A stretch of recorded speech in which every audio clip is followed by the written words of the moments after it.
A special presentation of Riverfront Broadcasting Sports.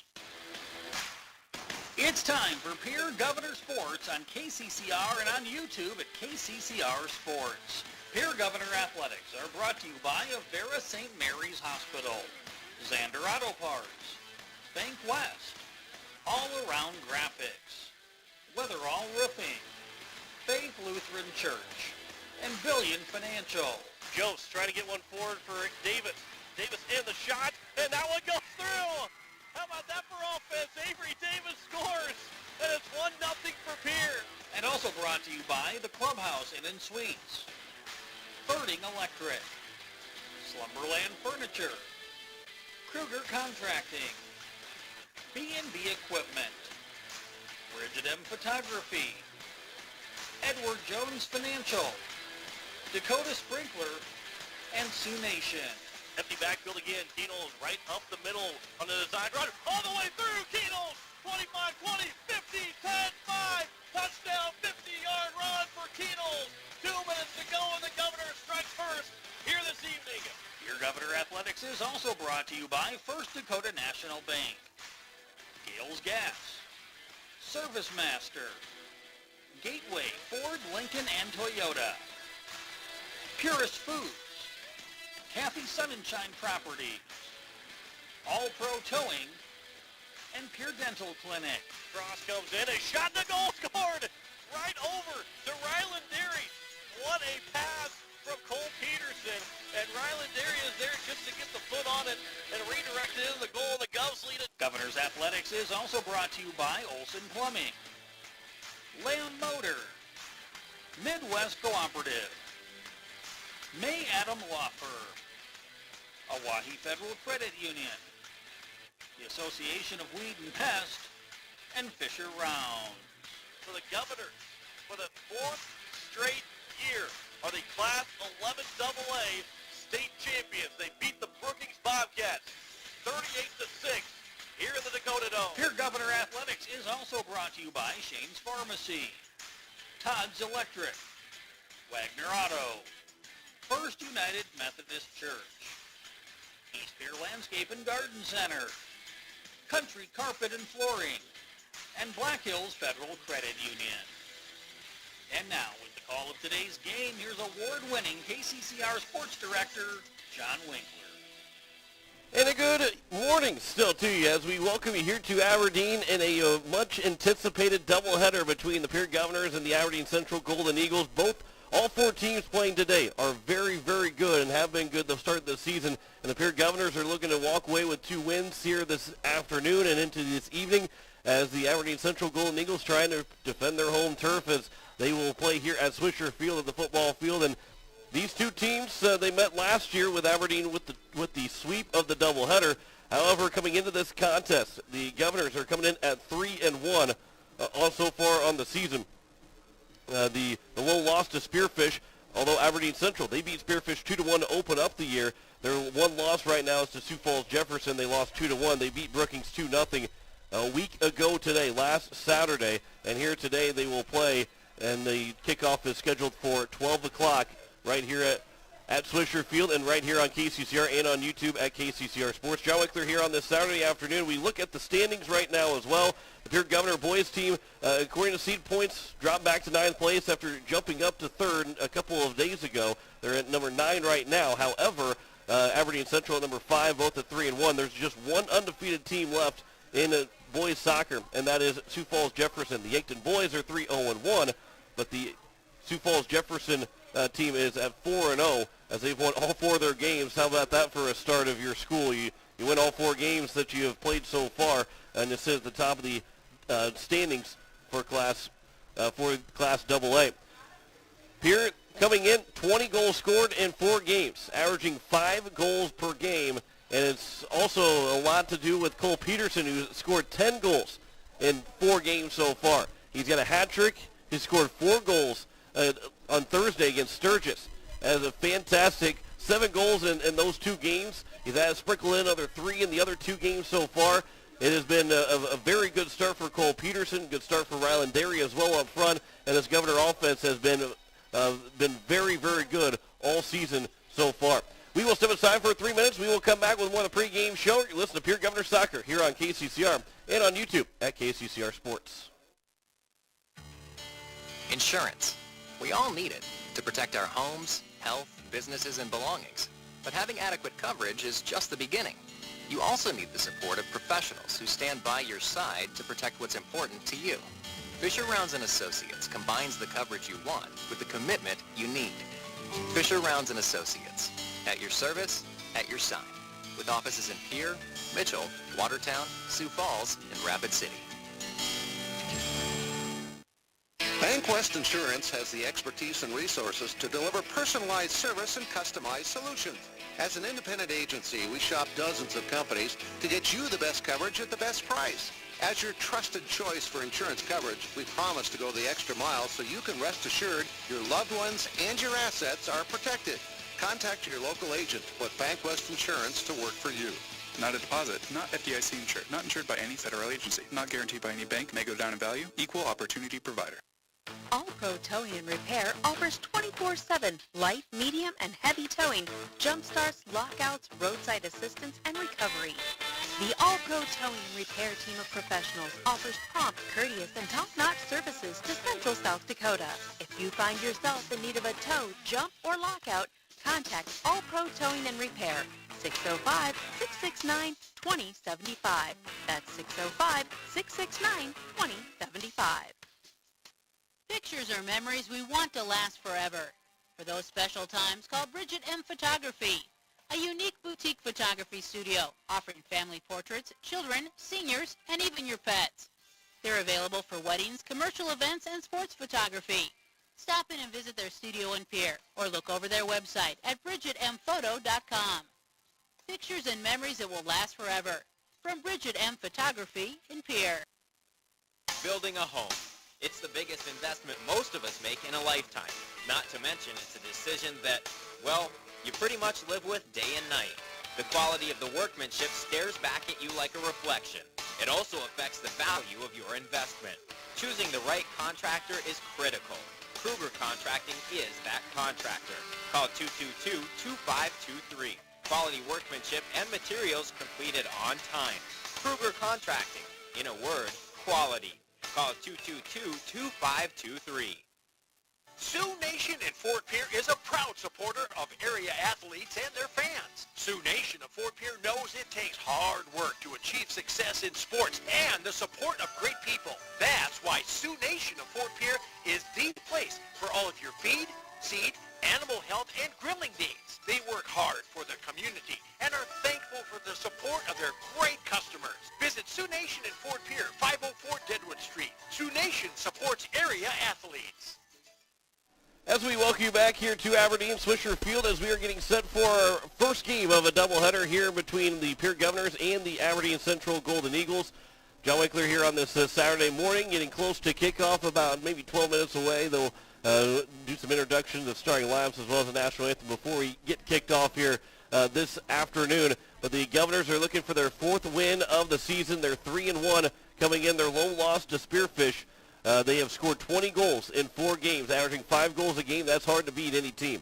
When you're averaging 5 goals a game, that opponent really puts you into a shootout type of a game. And if that's not the case for a team, it's going to be tough. When you look at what Aberdeen has done, you can probably throw away the Douglas Rapid City Christian New Underwood game because they won that one 15-0 over that Douglas team. Pierre won 6-0 in that contest, but the other 3 games, they have scored just 5 goals in those 3 games. So that is, you look at it, and one of those happened to be a loss. So what Pierre can do, if they can continue to score like they have been, Cole Peterson, one of those guys with 10 goals so far, 10 of the 20, Ryland Derry, those 2 guys up front make things very dangerous for the Pierre Governors, and it makes it dangerous for any team to try and defend because as Chris Derry was talking about, he'll join me here in just a little bit, what he was talking about this past Thursday, is that when you have those 2 guys up front and how good those 2 guys are, it's hard to defend 2 really good strikers like both Cole Peterson and Ryland Derry are, and they're going to try and take advantage of that. And, of course, Carson Ahart's in net has done a good job, a very good job for the first 4 games, and the length that he has, it makes it very very easy to make some saves, make some saves look easier than what they probably are because of how good the lengthy is. We'll talk about the girls' game as well when we get started, but after we get going with this one and get into the girls' game. But that girls' contest is going to be really, really good as well, too, because you look at what the Pierre Governor girls have done. They have not allowed a goal in 4 games. That just tells you how good this team is. And talking a little bit with Mendel Miller, and he'll join me for that call of the girls' game, that this is a very good test to see how good this Pierre Governor team is, because if they shut out Aberdeen Central, they're going to be legit. They're a legit contender for potentially a state title this year. Not saying even if they lose that they're not a contender, but you can just judge on how this will look by how this Pierre Governor team, both teams will play against this Aberdeen Central, both the boys and the girls team, because this is going to be a fun matchup between 2 really good teams here for the boys game and 2 really good teams for the girls game. We'll step aside for another 3 minutes. We'll come back with more of the pregame show, getting you set for kickoff just about 9 minutes away. You're listening to Pierre Governor Soccer here on KCCR and on YouTube at KCCR Sports.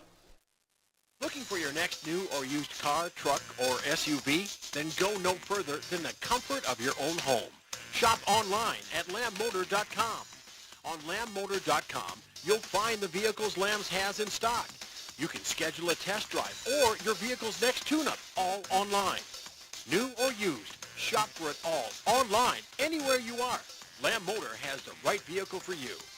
Lamb Motor in Oneida and online, lambmotor.com. At Black Hills Federal Credit Union, our top priority is providing value to our members. Since 1941, we have helped our neighbors buy homes and vehicles, finance their farms and ranches, insure their assets, and retire comfortably. From Custer to Sioux Falls, we live and work in our communities, and we treat our members like family. Visit bhfcu.com to learn more about how you can join.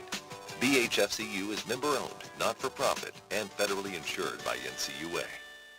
It takes hard work to reach goals. It's a truth that applies to more than just sports. It also goes for your financial goals. You work hard for your money. You deserve an investment strategy that lines up with your game plan. Your local Edward Jones financial advisor can help.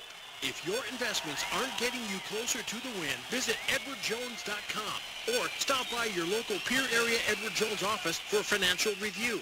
Edward Jones, making sense of investing. Member SIPC. It is time to control noxious weeds. Do you have a control plan in place? If not, contact your local weed and pest supervisor to help you set up a plan. Effort now will save you time and money in the future. This is Paul Johnson, South Dakota State University Extension Weed Science Coordinator, asking for your support to get this statewide noxious weed problem under control. As long as you have a local cooperative, you'll never farm alone. At CHS Midwest Cooperative, our team is your team, ready to help you make the decisions that are vital to your operation. From the seed, plant health, and marketing the grain, to fuel to keep you running, the feed to supplement your herds, and the financing programs to make it all possible. We're here for you. Give CHS Midwest Cooperative a call today and let us show you the value of the co-op. Local, loyal, and trusted for generations. Service Master of Pierre. It's no secret we clean carpets professionally, but not many people know we clean furniture, kitchens, bathrooms, walls, floors, and windows. We also do fire and water restoration, plus construction cleanups. There's nothing we can't clean. Give Service Master a call at 224-9919. Service Master. The clean you expect, the service you deserve. Service Master, 224-9919. As we welcome you back here to Aberdeen, as we are getting set for kickoff between the Pierre Governors and the Aberdeen Central Golden Eagles, John Wakeman alongside Chris Darian. We'll talk a little bit before we get things underway, Chris, is that this is a really good matchup between 2 really good teams. It is. Aberdeen Central, I think, if someone was to ask me who my top 4 teams are, Aberdeen's right there at number 2 or 3. I think the number 1 team in the state is Sioux Falls Jefferson, but if you want my opinion, I think Aberdeen, and then it's a toss-up between Rapid City Stevens or Spearfish would be the next 2. So this is a great measuring stick. We've got games under our belt now. We're not sitting there and coming into this game, first game of the season, second game of the season. We're 5 games in now. So now we've kind of got an idea of how we're playing. We've got an idea of what we're doing. now we can see what we do against a really good team. And Spearfish is I guess there's two common opponents with Douglas, but you can throw that game out of the way because Pierre won 6-0. Aberdeen Central won 15-0. But Spearfish was a common opponent, and Aberdeen Central won to open up the season 2-1. Pierre lost, but scored 3 goals against that Spearfish team. So they're again, early on in the season is you might get a break or two that you don't get at the midway point of the season or even late in the season. So this, again, like you said, a good measuring stick to see where this Pierre Governor team is because they have been playing really well as of late. They have, and this will be an opportunity for the boys to kind of check themselves and see. Aberdeen's going to present something that Pierre has not seen yet, and that is an attacking midfield and an attacking presence up front that we haven't seen. The 3 center mids are going to be playing for Aberdeen here. My thoughts are number 6, Sekou, is probably the best center midfielder in the state, and you put alongside him Marcos, and then up front Den and Duder. They're just going to be tough, and matching up with Sekou is going to be key because Sekou is what makes the Aberdeen team go. These are going to be 2 good offenses going against each other here this afternoon. We will step aside for 3 minutes, come back with kickoff. You're listening to Pierre Governor Soccer here on KCCR and on YouTube at KCCR Sports. At Shane's Pharmacy, your health care is important, and Shane wants to be the pharmacist to take care of you. Shane's Pharmacy will make sure your prescriptions are filled in a timely manner. They will answer your questions, and they will even deliver to your home or office. Call 223-9200. Shane's Pharmacy, the pharmacy you know and trust. The number again is 223-9200. Shane's Pharmacy in Fort Pierre, proud to support high school athletics.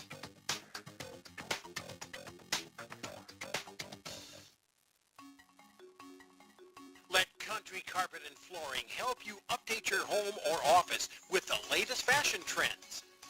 With over 30 years of experience, we can help you find the right flooring or window treatments for your needs.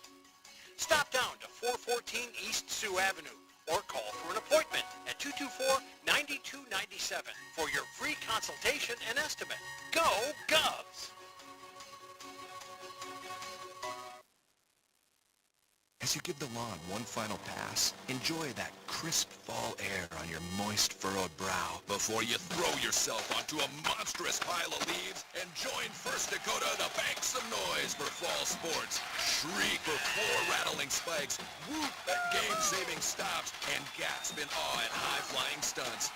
Let them hear you from the cheap seats. Bank some noise with us at First Dakota National Bank. Open a new account online today at firstdakota.com. Member FDIC. Faith Lutheran Church prays for God's blessings to all of our athletes and their families. We're proud of the commitment and dedication that you give to your team. We would love for you to join us and celebrate the successes that God gives to us on the field, in the classroom, and throughout our lives. You can worship with us at Faith Lutheran Church on Sundays at 8:30 and 11 a.m., on Wednesday evenings at 7 p.m., or you can watch online at faithluth.com/livestream. As we welcome you back, we are set for soccer here this afternoon as we are just a couple minutes shy of 12 o'clock, and the Pierre Governors will go from left to right, Aberdeen Central going from right to left. John Wickler alongside Chris Derry as we have 40 minutes on the clock. We're set for soccer as the starting lineups for the Pierre Governors will be Peter Tomte along with Caden Thompson, Nathan Ershman, and Casey Browers, Ryland Derry, Devin Flotmeyer, Cole Peterson, Stephen Blanchett, Jeremy Knigge, and Cordell Schlickemeyer with Carson Aharts in the net for the Pierre Governors. So we are ready to go, and this is going to be maybe we see a shootout. Maybe we see a lot of goals scored between these two teams. So it would be a lot of fun, but we've seen a lot of goals scored for the Pierre Governors so far to open up the season as we are underway as the Pierre Governors have the first possession. Ryland Derry at midfield. And again, the ball, if you were watching the game on Thursday on KCCR Sports on YouTube, you saw how slow the ball was moving at Sturgis with that thick grass, and after the rain, we're on turf now, so this ball will move way faster than it ever did on Thursday. Yeah, this is going to be a much different game. Not only the two teams playing, but the field itself presents for a very fast game, so your touch has to be immaculate in order to control the ball on this sort of field. As Aberdeen, that one will go off of a Pierre Governor, so it'll go out for a throw, and we did have some weather in the Aberdeen area this morning. However, because it's a turf field, you really don't notice it and won't notice it throughout the afternoon, as long as there is no more weather that comes our way. Yeah, the advantages of a turf field is definitely the weather doesn't bother it as much, which is really nice, because the JV game over there right now is in a mud bowl. And so, yeah, you're exactly right. We might be seeing some of the girls that are going to be playing both ways for JV and varsity, coming up with a little less than white shirt and shorts. As Aberdeen will get in, the Governors will be able to clear it to the top of the box, and will clear it out of the box, but still a possession here for Aberdeen Central. A cross comes in from Tyler Bain, and it's cleared away by the Governors, and it'll go back out towards midfield. Ryland Derry over there trying to hound the Aberdeen Central defenders. Yeah, Ryland's just trying to make the play behind him predictable so that his defenders know which side of the field he's trying to press it towards. As Aberdeen will cross it all the way down towards the near side corner, there's going to be far side corner, and it'll be played back out. Trying to get it back in is the Central Golden Eagles, and it goes out of play off of the Governors. It'll be a throw from the edge of the attacking third for Central. This one across comes in. That's headed down, but not cleared out. There's a shot and a diving save made from Carson Aharts with the right hand. Got it extended out, and a big first shot from Aberdeen Central and a big first save. Welcome to the game, Carson Aharts. Yeah, that's what you got to watch for. Denon up front is a dangerous striker. He plays center mid and striker, and he can hit the ball at multiple different angles. And if you give him an inch of opportunity, he's going to take a mile. There's Sekou Gokwe that he'll try and get it in, and the Governors will just clear it out. Maybe relieve a little bit of pressure, although now it's going to be some pressure because there's a corner kick up coming for Aberdeen Central. And this is going to be dangerous. Denon's going to put a ball in right on top of the 6-yard box, and they've got some guys who can play in the air. Marcos, Tyler Bain, and Sekou are all going to be dangerous in this spot. As it is Duder that will have the corner from the far side, coming from right to left on your dial, comes in, and that's missed on the header by Marcos Ramos Garcia, and it will be out but not cleared away. There's another lob in, and it goes for Carson Eharts to grab. And now he can relieve a little bit of pressure for the Pierre Governors. And this is going to be important for Carson. Take the air out of it a little bit. Let his team get behind him a little bit. Don't just immediately kick it out and turn it right back over. Get a little time behind it and get a little presence. And Ryland Derry trying to force it into the box for the Governors, and that's again the benefit of Carson Ahart's boot and the turf field, that ball will continue to bounce and will go a long way down the field if you don't get a foot or any body part on it. There's a cross to the top of the box. It's going to roll into the box, and the Governors are able to clear it away, and it will roll and have a nice angle to it. Goes right, so it stays on the other side of the flag, so it's just a throw-in for Aberdeen Central. And this is, again, we're coming back to Sturgis here. You know, we were sloppy at the top of the 18. We can't do that against Aberdeen here. We just need to be solid, play good, solid, fundamental defense, and then hope for the good counterattack. The Central Golden Eagles trying to get it to the top of the box. Cole Peterson is back defensively. He'll take the ball away. He'll turn with it. 10 goals so far for Cole Peterson in 4 games for the Pierre Governors. We've played 4 minutes of this first half. No score between Pierre and Aberdeen Central, but one really good shot from the Golden Eagles that nearly went in. A diving save with the right hand extended from Carson Aharts to keep this game scoreless so far in the first 5 minutes. Yeah, what we like to call that in soccer is a good strong hand. He had a good strong hand there on that save, which was exactly what he needed. Give his defense a little confidence behind him, and get the team motivated a little bit. So now here's Stephen Blanchette, but again, Aberdeen Central, they've controlled the first 5 minutes. So anytime the Governors have tried to get the ball forward, Aberdeen Central has been able to have everybody played back. Yeah, and again, when you're playing a team like this, you know, the bad touches or the missed touches or anything, you're going to have to play faster than you're used to.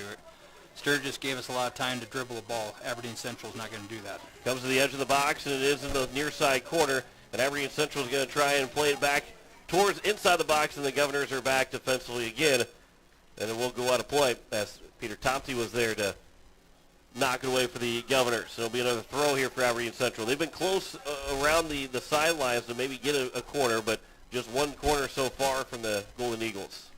Yeah, and that's good on the defensive side. You don't want to give up corner kicks. Throw-ins, no problem. Corner kicks, no way. Here's Ramos Garcia. He throws it in, and it's going to be grabbed by Carson Aharts. He'll roll one up for Derry to take. Derry gets some separation, gets a little bit of time, and then we'll play one forward towards midfield. But too far for one, not far enough for another Governor. And it will be taken by here Tyler Bain on the near side for Aberdeen Central. And that's something right there. That's where the Pierre Governors have to adjust. they're going to need to understand when Ryland takes that ball and he's looking for that far side guy, either Casey Browers or Devin or someone to make that run. Because as you watch, all the Aberdeen kids are collapsing on Ryland. They know who Ryland is. So they're going to collapse on him. Our guys are going to need to take advantage of those open spaces on that backside and help Ryland out by getting into those open spaces. Jeremy Carnegie tried to clear the ball away and ended up going off of a shin guard and popped it right back up, right into his face, and thankfully no bloody nose or anything that will make him leave the game. But I'm sure the eyes are watering a little bit for Jeremy Carnegie as the ball's coming back towards his way. The Governors will pop it up top of the box. It'll be dangerous, but it is starting to go back to the 30-yard line and then floated in and easily grabbed by Carson Aharts. And that's what we need. I mean, those kind of shots don't hurt us. Shots from 25 and 30, as I'm coaching, I always tell my keeper, if you can't stop a shot from 25 or 30, I got the wrong guy in net. Yeah, so right. We'll take those shots all day. It's the shots inside the 18 we don't want. As that one, a through ball that got knocked down, a good foot by Keaton Thompson. Lobbed in, comes through. Carson Aharts comes out to take the ball, but he couldn't play it after it went back out of the box. And now the Golden Eagles again trying to get inside. The Governors scrambling defensively, but they're able to get the ball and able to clear it away. And that one was a little bit dangerous there as Ershman has it for Pierre, and he'll put it out of play and a quick throw from Aberdeen Central. They can feel a little bit of the scramble from the Governors. They're going quickly to throw it right back in. Now they're going to slow things down. Yeah, and that's what Aberdeen's going to do. They're going to look for the opportunity. They're going to be patient, and as soon as they see the opportunity, they're going to pounce on it. So that's what we got to do. We just got to be patient right back with them. That one comes to the top of the box, and a good job by Jeremy Carnegie. The head's not hurting him anymore. He's able to head that one away and back to towards the 30-yard line.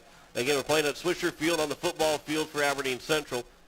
So able to talk about some yard marks according to the football field. Obviously, it's not as 30 yards to the goal line, but it is at the 30-yard football field. Yep. And it's a lot different than Thursday night. We can actually see the line, so we can see where things are out there on the field. Yeah, the only lines I could tell were right next to the midfield, and I kept thinking it was the midfield line. I'm not really sure why there's two midfield lines here tonight, but it was just the 45-yard lines for Sturgis. Well, home field advantage, right? Right, yeah. As the Governors with the throw, with 31:40 to go here in the first half, no score, just one shot so far that went on target. And a save was made by Carson Aharts. And here comes a free kick for the Governors from their own side. It gets towards midfield, but it is taken right back over by Aberdeen Central. And again, there's that touch. We got to make sure our touches are clean because we can't.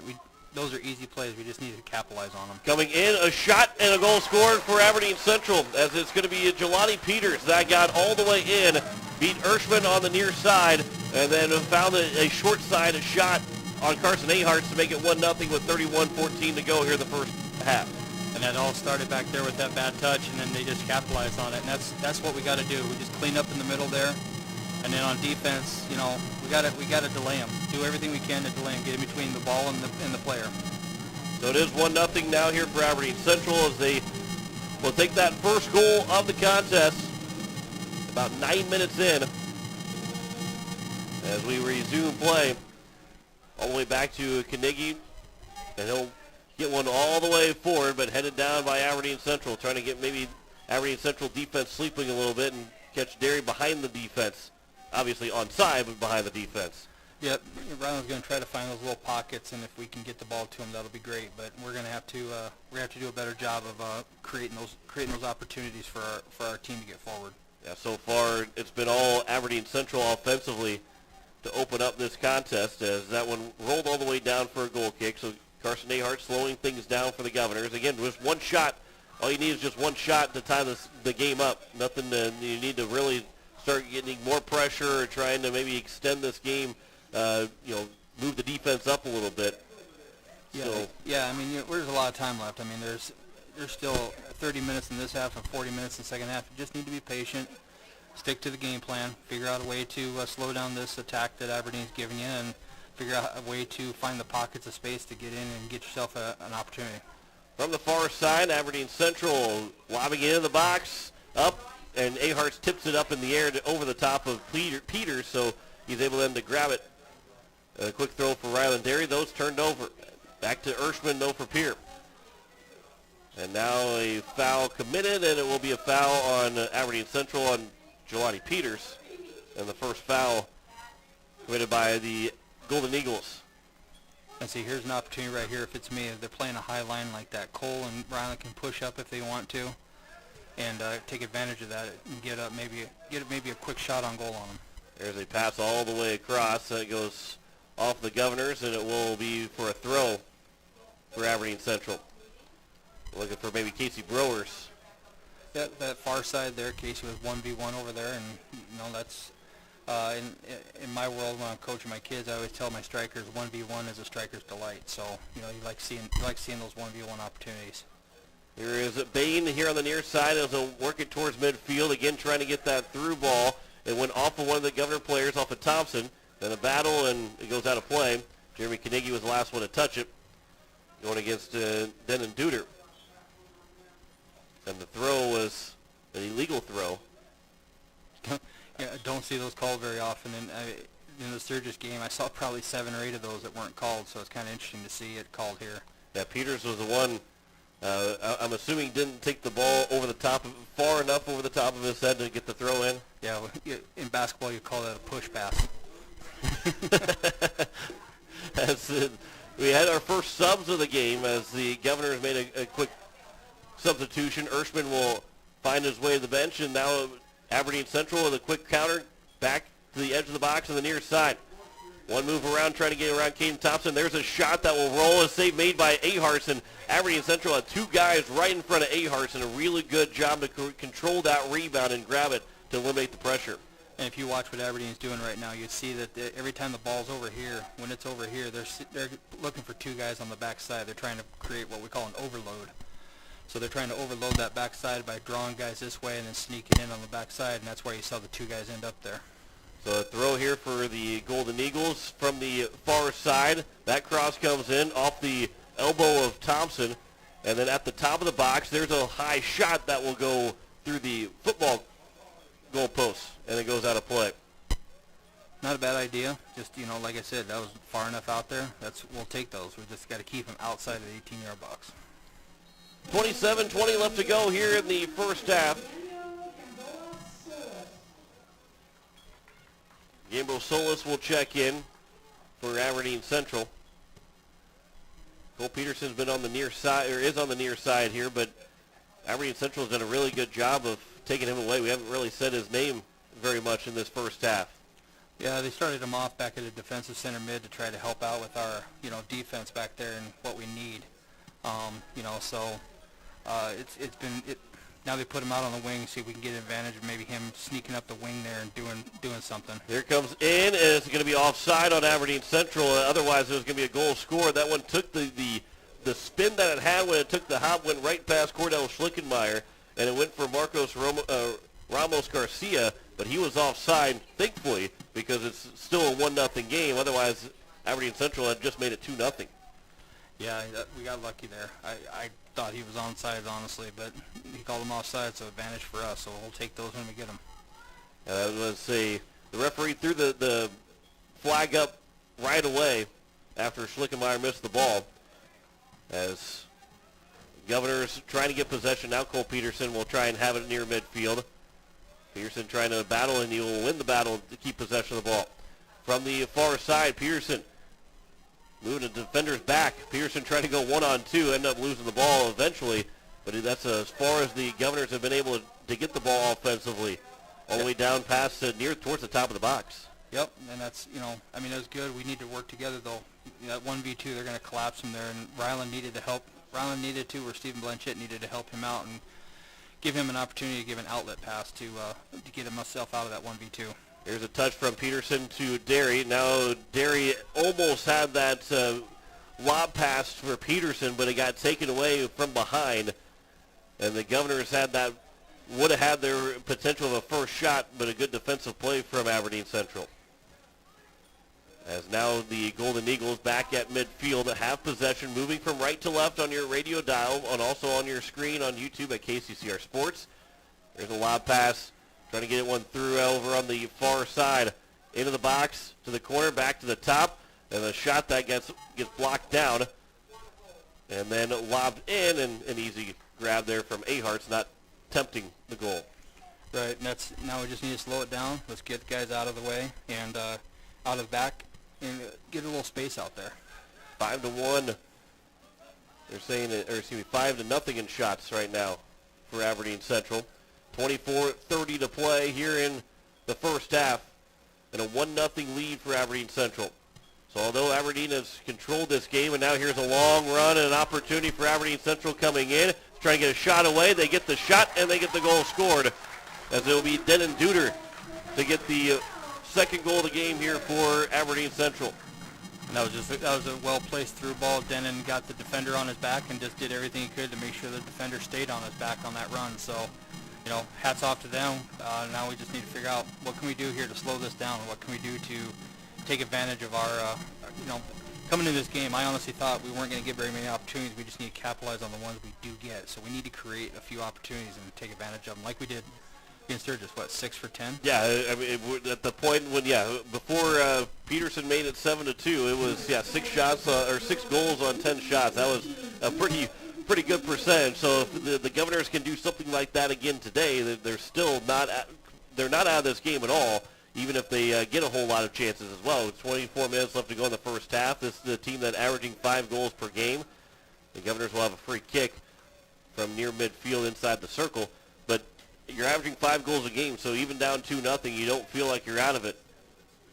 No, definitely not. I mean, there's a lot of time. 2-0, that's not insurmountable. There's a long shot, and there's the first shot of the game for Pierre, and it just goes over the top of the crossbar. I believe that came from Peter. And it's the first shot that will go high, and maybe not a bad look there.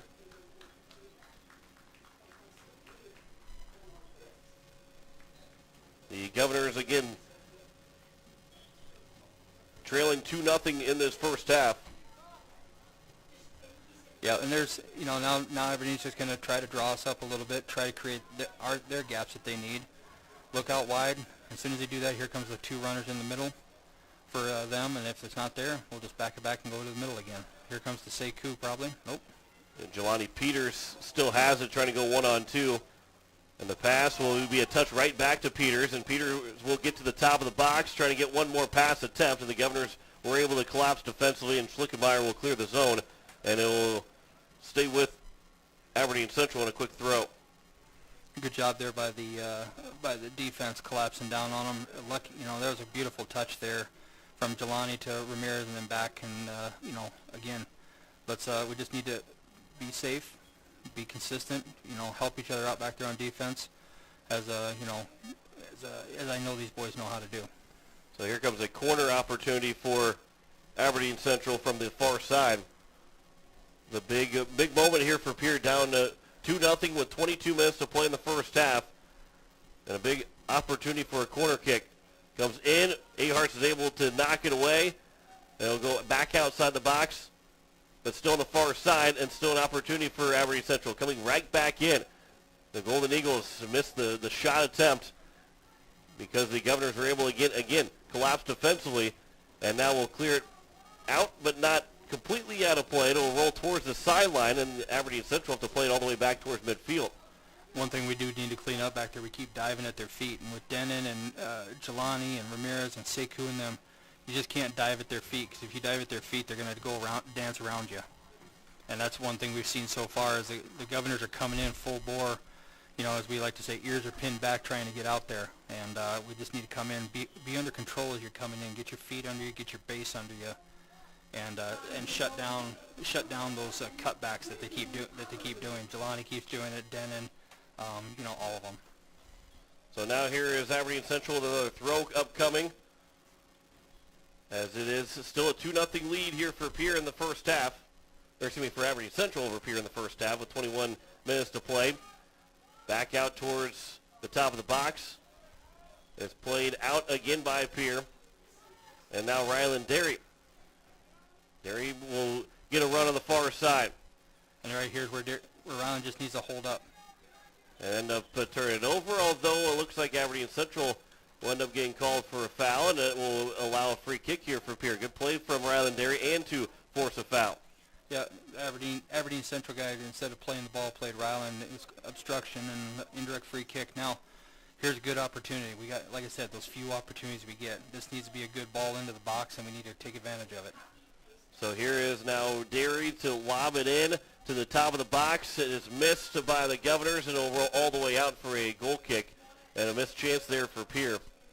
It was. That's where the backside looks like Mr. Bertram was back there. That was a beautiful ball. If he would have been running in, take a touch with it and see if we can put it on frame and make test out the goalie cam over there. So 20 minutes to go, halfway through this first half. 2-0 lead for the Golden Eagles. So far, 6 shots for this Golden Eagle team. There's a long run, and it will be offside called against Aberdeen Central. Referee got the flag up right away, so now the second time that Aberdeen Central has been called offside.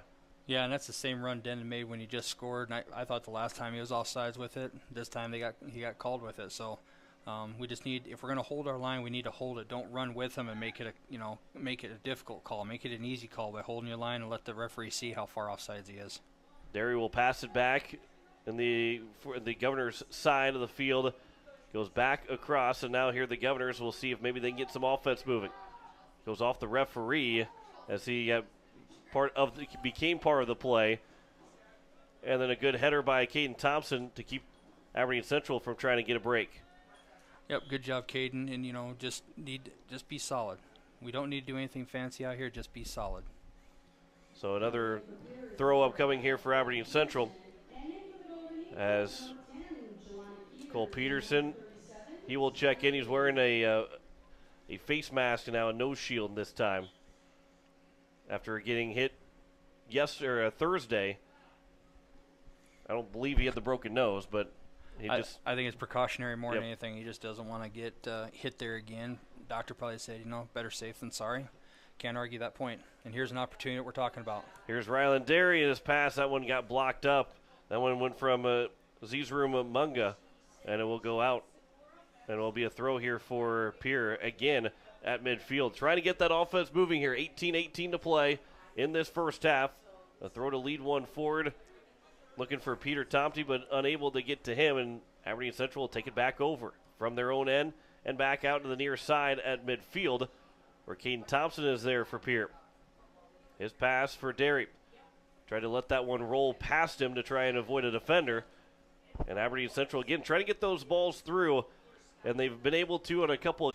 Yeah, overall we haven't done bad. We just a few mistakes, and they've punished us for those mistakes, which is what good teams do when we're talking about it. So, we just need to clean them up, keep playing a high line on them if that's what if that's our game plan, which it looks like that's what the coach has talked about with them, playing a high line, because they want to put a lot of through balls through. And the biggest thing right now is we need to start winning the midfield. That one is headed away by Cole Peterson, and that's why he's wearing that face mask. Didn't take it off the face, but that's, as a soccer player, that's why you're doing that, is at the far side near midfield. That one's kicked out of play, so it'll be a throw now here upcoming for the Governors with 17:05 left to go in the first half. Down 2-0 is Pierre.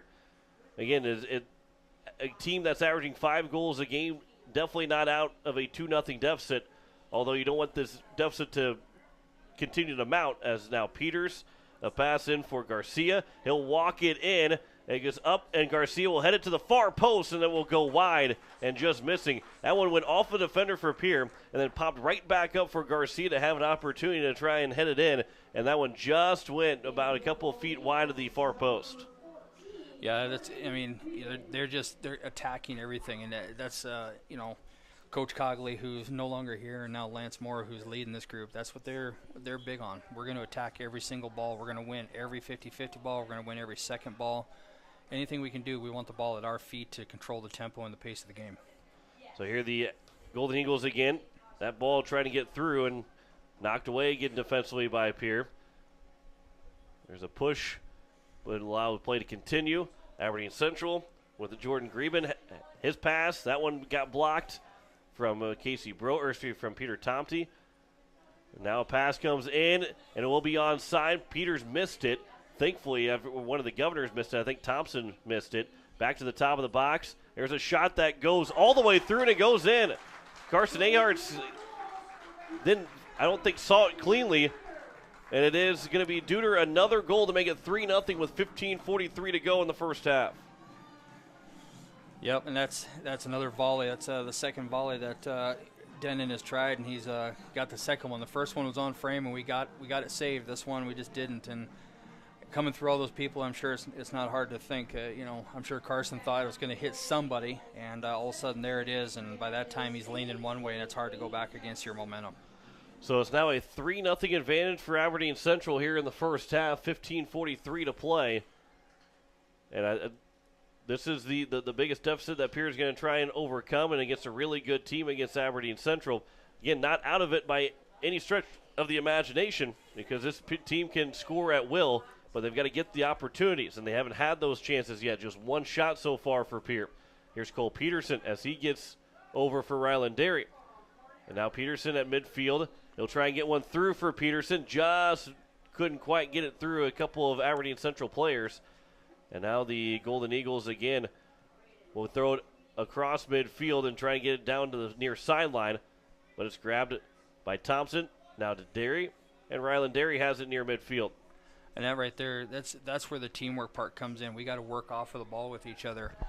Twice now, Cole's had the ball, and Ryland hasn't figured out what Cole's trying to do or helped him out. And here's Peters now. The ball gets through. Peters with a chance. That one got blocked or touched up by Carson Aharts, and then Thompson comes in to make the save. That was labeled to go right down the middle in the back of the net.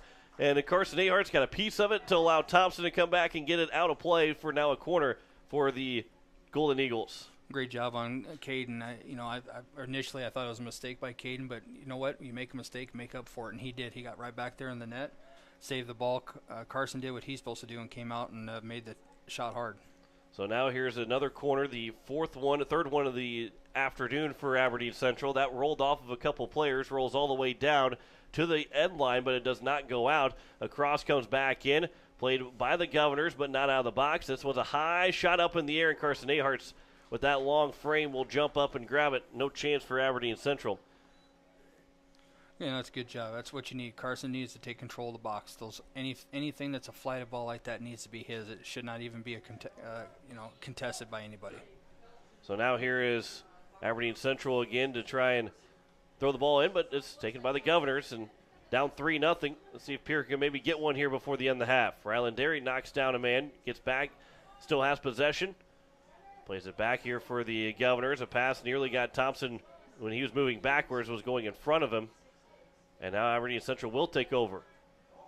With a long shot from Duder. That goes off the goalpost. Another chance. That one offside from Aberdeen Central, but the shot was going high anyway. And the referee had called offsides on him, too, on the follow-up there. But, again, that goes to show with Denon. Denon's got a cannon for a leg, and he's going to take those shots. If he's anywhere where he's got a sight, and knowing Denon, if it's 40 yards and in, he's going to take that shot every time, and he's got a good enough leg to make it difficult.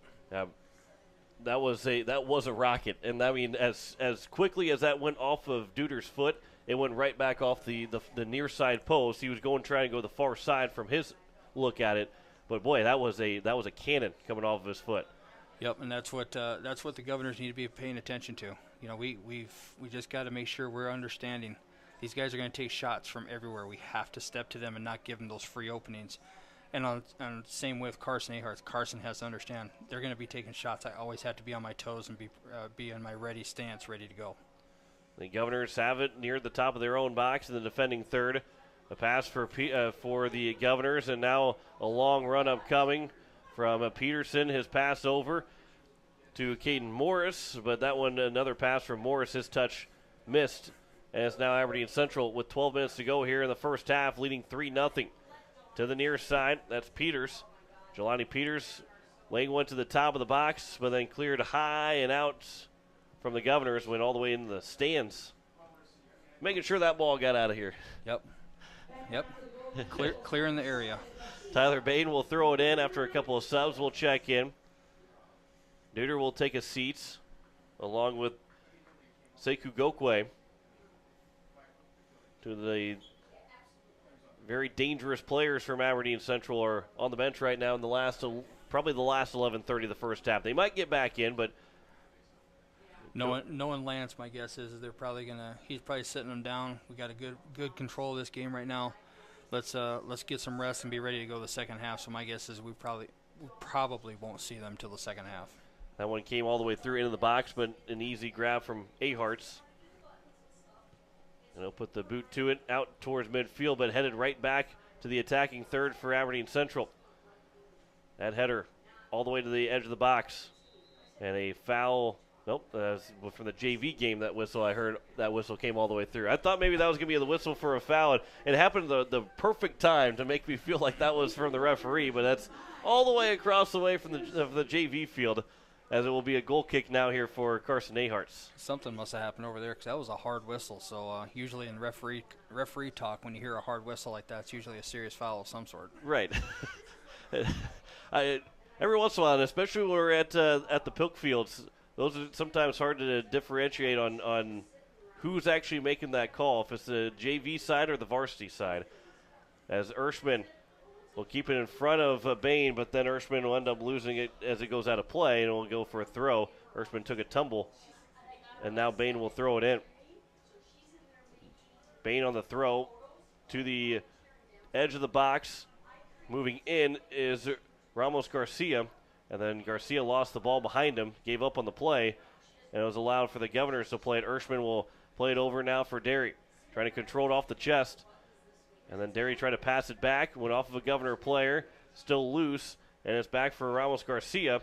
His pass in, that one got blocked up, and now Garcia with a shot and an easy save there from Carson. Easier save from Carson Aharts. There you go, easier save. You know, right now every save counts. You know, we got to figure out, we got to find little sparks here to help take care of what we're trying to do, and any little spark we need to make sure we're doing. 9:25 left to go. Free kick upcoming here for Aberdeen Central. They lead at 3-0 here in the first half. Goals from Jelani Peters and 2 from Denon Duder. That made it 3-0. And 2 in the second goal for Denon. Was, you know, one of those top 10 type of goal moments. That was a great goal by him. So we need a little bit of our own great goal stuff now. That one on the free kick came into the middle of the box, and it was cleared away by the Governors. Another dangerous chance there from Aberdeen Central, trying to make it 4-0 here in the first half. And I was completely wrong. Here comes Sekou back in. So and maybe Coach Moore is seeing that and seeing the chances here to maybe try and go back up, maybe make it a 4-goal game before halftime. You know, you trying to keep Pierre from trying to have any momentum. Bain will throw it in. It'll be played from Ramos Garcia, the corner of the goal line, and it goes out, and it will be now a corner here for Aberdeen Central. And this might be why you had Sekou Gokwe come back in this matchup with a corner from the near side. Aberdeen Central wasting no time to the far post, a header, and it's in, and it's 4-0 now for Aberdeen Central. No chance for Carson Aharts. Comes from Ramos Garcia. Or excuse me, they got Denon Duder on the goal. Yeah, Denon's sitting on the bench, so it wasn't Denon. I'm pretty sure you were right. It was Ramos Garcia. So Marcos Ramos Garcia makes it 4-0. And it's now 4-0. 8:09 left to go here in the first half. Yeah, and that was you know, back on our defense. That was just a defensive mistake. Those are the kind of mistakes you just can't have in those kind of games. He was wide open in there. You know, defensively, we've got to make sure we're more sound than that. So now Pierre trailing 4-0, and now in danger, and really in danger of this game. Even though there's still 7:50 left to play in the first half, we got to put a lot of goals up against a really good Aberdeen Central team with 40 minutes of the second half and only 7:40 left to go in this first half. Yeah, we need to get to halftime, get regrouped. Coach needs to have a word with them, get some adjustments made, and get some things figured out on the on what we're doing out there on the field. Because right now they're carving us up on their runs, and that's an easy fix. We gotta help the boys to realize it and how to fix it. So as here is Aberdeen Central still with possession. They have Ramos Garcia. He'll lob one down. Racing after it is Denon Duder. From the goal line, he'll walk it in. He's able to try and get a pass attempt, but it got blocked up by Carnegie, and then it goes out of play. So now another corner upcoming here for Aberdeen Central. And they're trying to make it 5-0 here with 6:55 to play in the first half. And see, right now, this is where Pierre, everyone on the Pierre team needs to grab someone. Who do I have and get right next to him? Who do I have, get right next to him instead of giving them space? So Duder will take the corner, comes in, misses everybody, and then cleared away by Pierre, but not out of the box. There's a shot that will go wide, and it went off of Pierre. So another corner upcoming. And that was a little bit better, but we still have guys that are wide open in there. So, I hope at halftime coach addresses that, amongst the other things. And, that's an easy fix for us. And, it's not that it's going to be a game changer, but it's just one small little thing. Can we shut this down? Can we fix this? And then take advantage of it. So Duder will go from the near side all the way to the far side to take this corner. 6:10 left to go here in the first half. A 4-0 lead for Aberdeen Central. Duder from the near side trying to go to the far post, and Carson Aharts was able to get a piece of it, and then it was headed up in the air and lands on top of the net. So it'll go for a goal kick. And that's where Carson, take that punch and punch it out. Don't just, don't do like I call it the volleyball, the set in a volleyball. Just don't set it up. Punch it out, punch it over, do something to get reset. Don't give them an opportunity on an easy one. So with now 5:35 left to go here in the first half, from the goal kick from Aharts out towards midfield, and it will be a free kick here for the Governors. So with a 4-0 deficit and being outshot 12-1 so far here in the first half with 5:18 left to go, Pierce trying to find something to get the momentum back, trying to get the back on their side, trying to overcome a 4-0 deficit. Here's another chance for Aberdeen Central. A ball that got to the top of the box. Now here's Peters. July Peters, a shot blocked by Carnegie. And then from the top of the box, and we will have a free kick here for Pierre. Yep, and that's a thank you, referee, for seeing that. So another chance from Aberdeen Central, and Carnegie was able to block that up, so it never got all the way through and never got into the box. Let's see if maybe the Governors now trying to find some momentum late in this first half, but unfortunately rolled away from the Governor player. Jacoby LaRoche was the guy that had the opportunity. And now at midfield, a through ball. That won't get way too far through, and it will be rolling in for Carson Aharts to grab. More of those, please. More of those. 4:15 left here in the first half. Here's Peterson from midfield. He'll get across. Peterson's still with it. Peterson will look. He'll try and get around one defender, and it will roll to the sideline.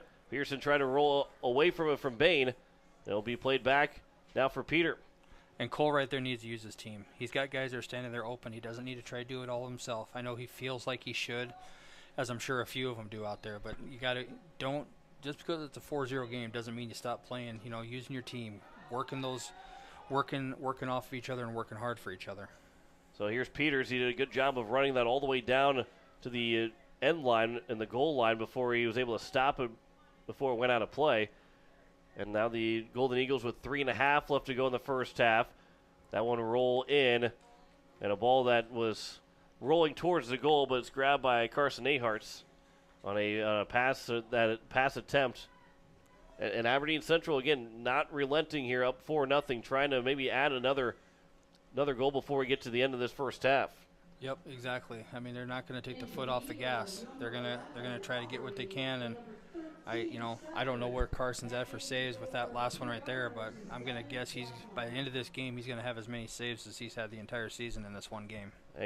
I unofficially have him down for 4. That doesn't mean that that's accurate or not, because I will not say that I'm accurate with a lot of my stats. However, I do have him for down for 4 saves. This one comes in, maybe another opportunity for Aharts to make a save. It's loose, and that shot was missed. It was pushed way too high up and out of play from Aberdeen Central, but another dangerous chance for the Golden Eagles. Yeah, and one of the big things I hope Coach talks to him about at halftime is just the communication. To me, it seems like right now a lot of the mistakes that are happening is just pure and simple lack of communication with each other, and that's a super easy fix. So, let's keep our heads in it. Keep working hard. See, one goal at a time. We get 1, let's get 2. Here's another chance, comes in, goes through the box, and then back out by the Governors, but not played all the way out. Another blocked shot. That one, Peterson was able to block it up. This is the referee. The Governors had it, but they will stop play, so the referee will have an opportunity to allow the Governors to possess it with 1:44 left to go here in the first half. Referee's been used a little bit more in this game. As we'll have another free kick. Oh, I think when he dropped the ball to Jeremy thought he could just take it and go, and I think it's actually a kick if I understand the proper restart. So now it'll be just a drop ball, and Aberdeen had possession. Yeah, I don't know what that was. And so now we get a foul called on Aberdeen, and we'll have another free kick with 1:07 to go here in the first half. Call that the Bermuda Triangle of what the heck just happened. Right. They had 3 free kicks in a matter of 30 seconds, and only the fouls. I guess we knew where the first one started and the last one started. That's Cole Peterson. That one is at the sideline and should go out in a throw. Yet it will be for Pierre with 45 seconds left to go here in the first half. See if maybe the Governors can get one quick one. But we'll have a... He's trying to tell Nathan where to throw the ball in from. So the ball's going to be moved back. Ershman will throw it in for Derry, trying to control it off the chest. And another free kick. This one for Pierre with 23 seconds left to go.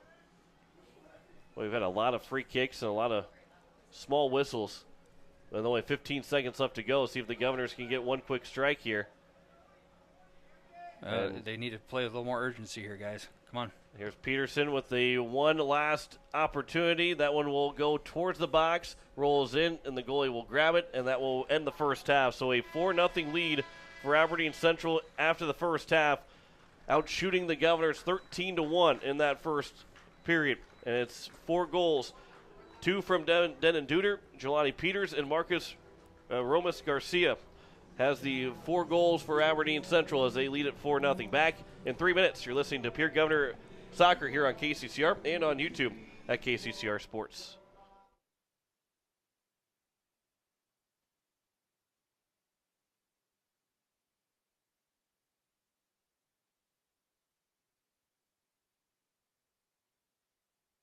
The lawyers at the May Adam Law Firm in Pierre know how important your families are to you. If you've been putting off getting your affairs in order, know that the May Adam Law Firm is available to counsel you through your questions and help you get the documents in place so that you've made your loved ones secure. Call them at 224-8803 and they can chat with you about how to document your concerns and care for your family. We're all in this together, and the May Adam Law Firm is ready and able to help.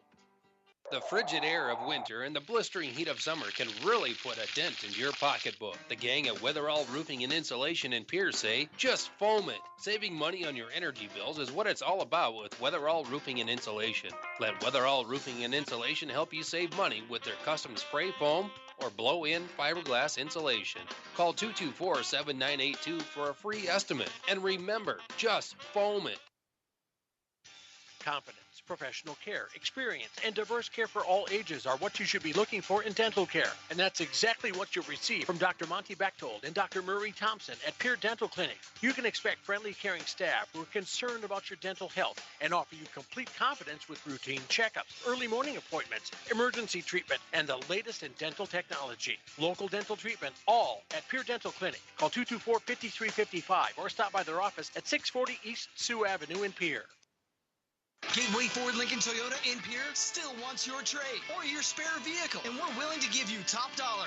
And we'll throw in an additional $250 Pierre Pride dollars. Sell us your car, and Gateway Ford Lincoln Toyota will give you an additional $250 Pierre Pride dollars. Trade in your vehicle for a new or different one, and Gateway Ford Lincoln Toyota will give you $250 Pierre Pride dollars. Gateway Ford Lincoln Toyota at 518 East Sioux Avenue in Pierre. Call 605-224-7378 and visit GatewayFordToyota.com.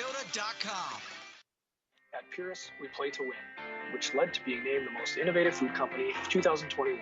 For over 30 years, we have worked to develop the highest quality peas from plant-based protein on the market, which is sourced from several South Dakota farmers. Our alliance with farmers allows us to build a safe and secure food supply in the United States. Join our Herald production team and make moves, because at Pierce, it's not just a job, it's a career. Apply online, PULIS.com. Pierce, born and bred in the USA. Wondering what to do with the pitted and rutted drive? B&B Equipment will get you covered. Wanting to put something down the ground? B&B Equipment will put a hole in your project. Need to even up that property? B&B Equipment can fill that need. B&B Equipment can deliver all your gravel and material needs. B&B Equipment is here for all your excavation needs.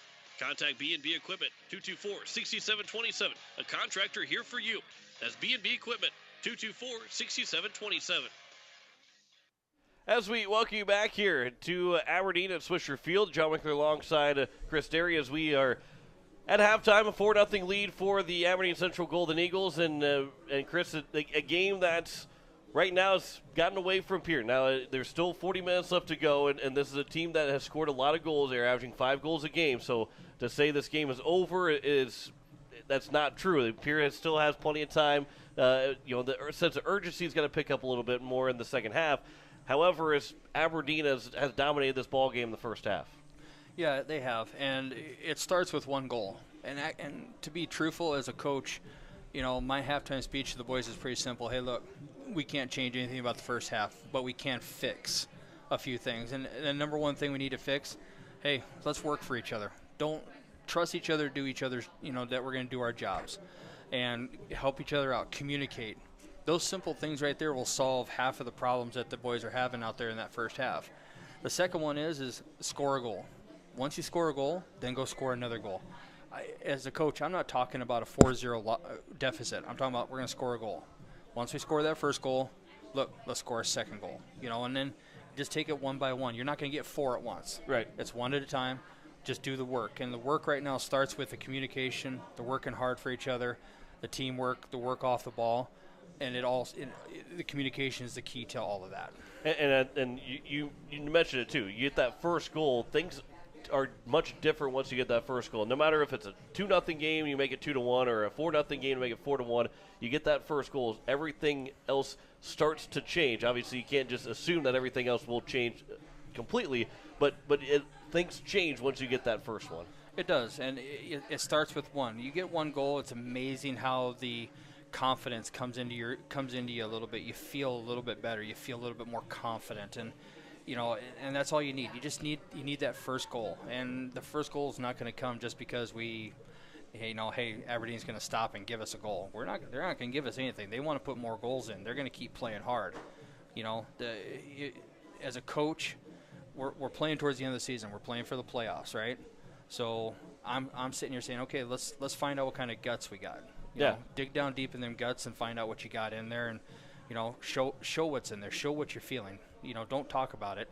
Actions. Let's see the actions. Because even if you don't win this game, if you win this second half, you feel more confident playing this team again in the playoffs, if that is the case, because you want at least won a half against them, and then you just got to put 2 halves together. And exactly, and it's simple, isn't it? Right? Yeah. Well, as a coach, it's easy, and there's a saying that I always tell my players, and I guarantee if any of my players or former players or parents are listening, they're going to laugh because they've heard me say this 1,000 times. Soccer is an easy game made complicated by players. And it is. It's a truly easy game. The idea behind soccer is score more goals than the other team. It's made complicated by the fact that all this other stuff, as I like to say, comes into it. So simplify it. Make it as simple as possible. Score a goal. Then score another goal. And, it's easy for us to say, sitting here. It's easy for me to say, you to say, and all the parents to say. It's much harder being one of those kids down there on the field with this team across from them trying to stop them. They're under a lot of pressure. They're feeling it.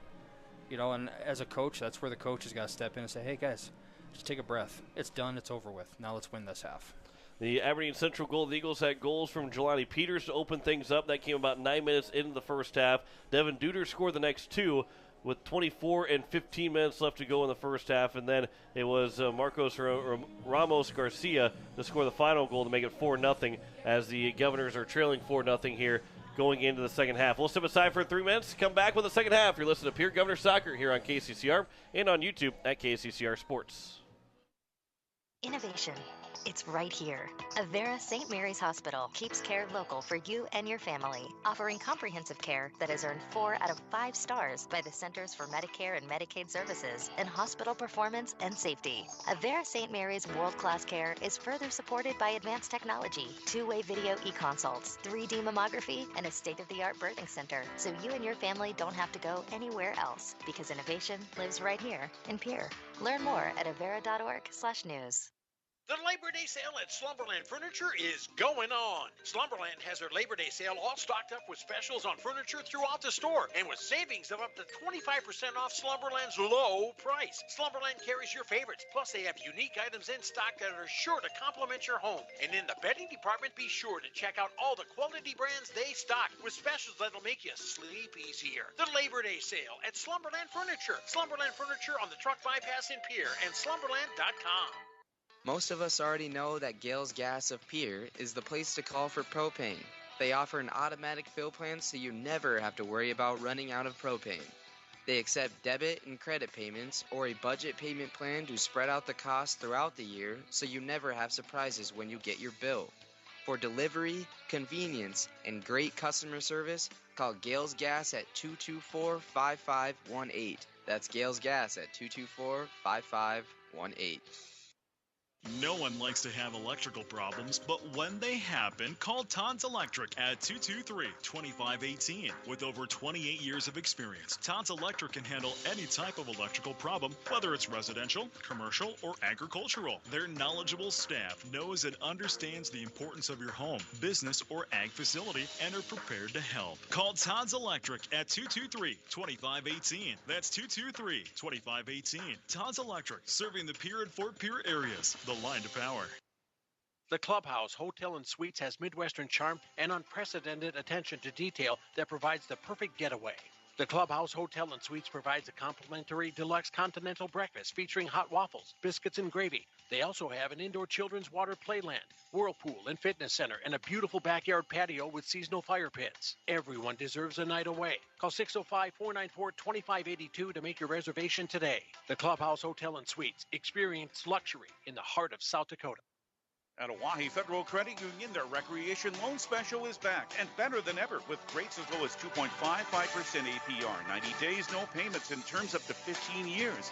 Apply online at www.oahefcu.coop or pick up an application at 221 East Pleasant Drive in Pierre. Some exclusions may apply. See the website for more details. People helping people. Oahe Federal Credit Union.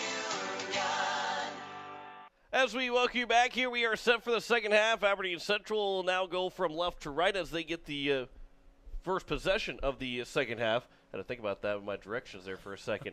John Wicker alongside Chris Derry as we are ready for the second half to begin. The Pierre Governors trailing 4-0. Goals from Jelani Peters.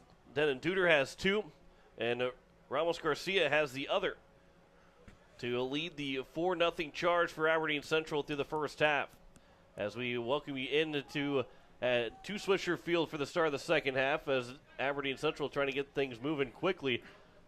They lead 4-0. They had a couple opportunities to finish off for that first half with maybe one more goal, but it is a 13-1 shot advantage for Aberdeen Central through the first half.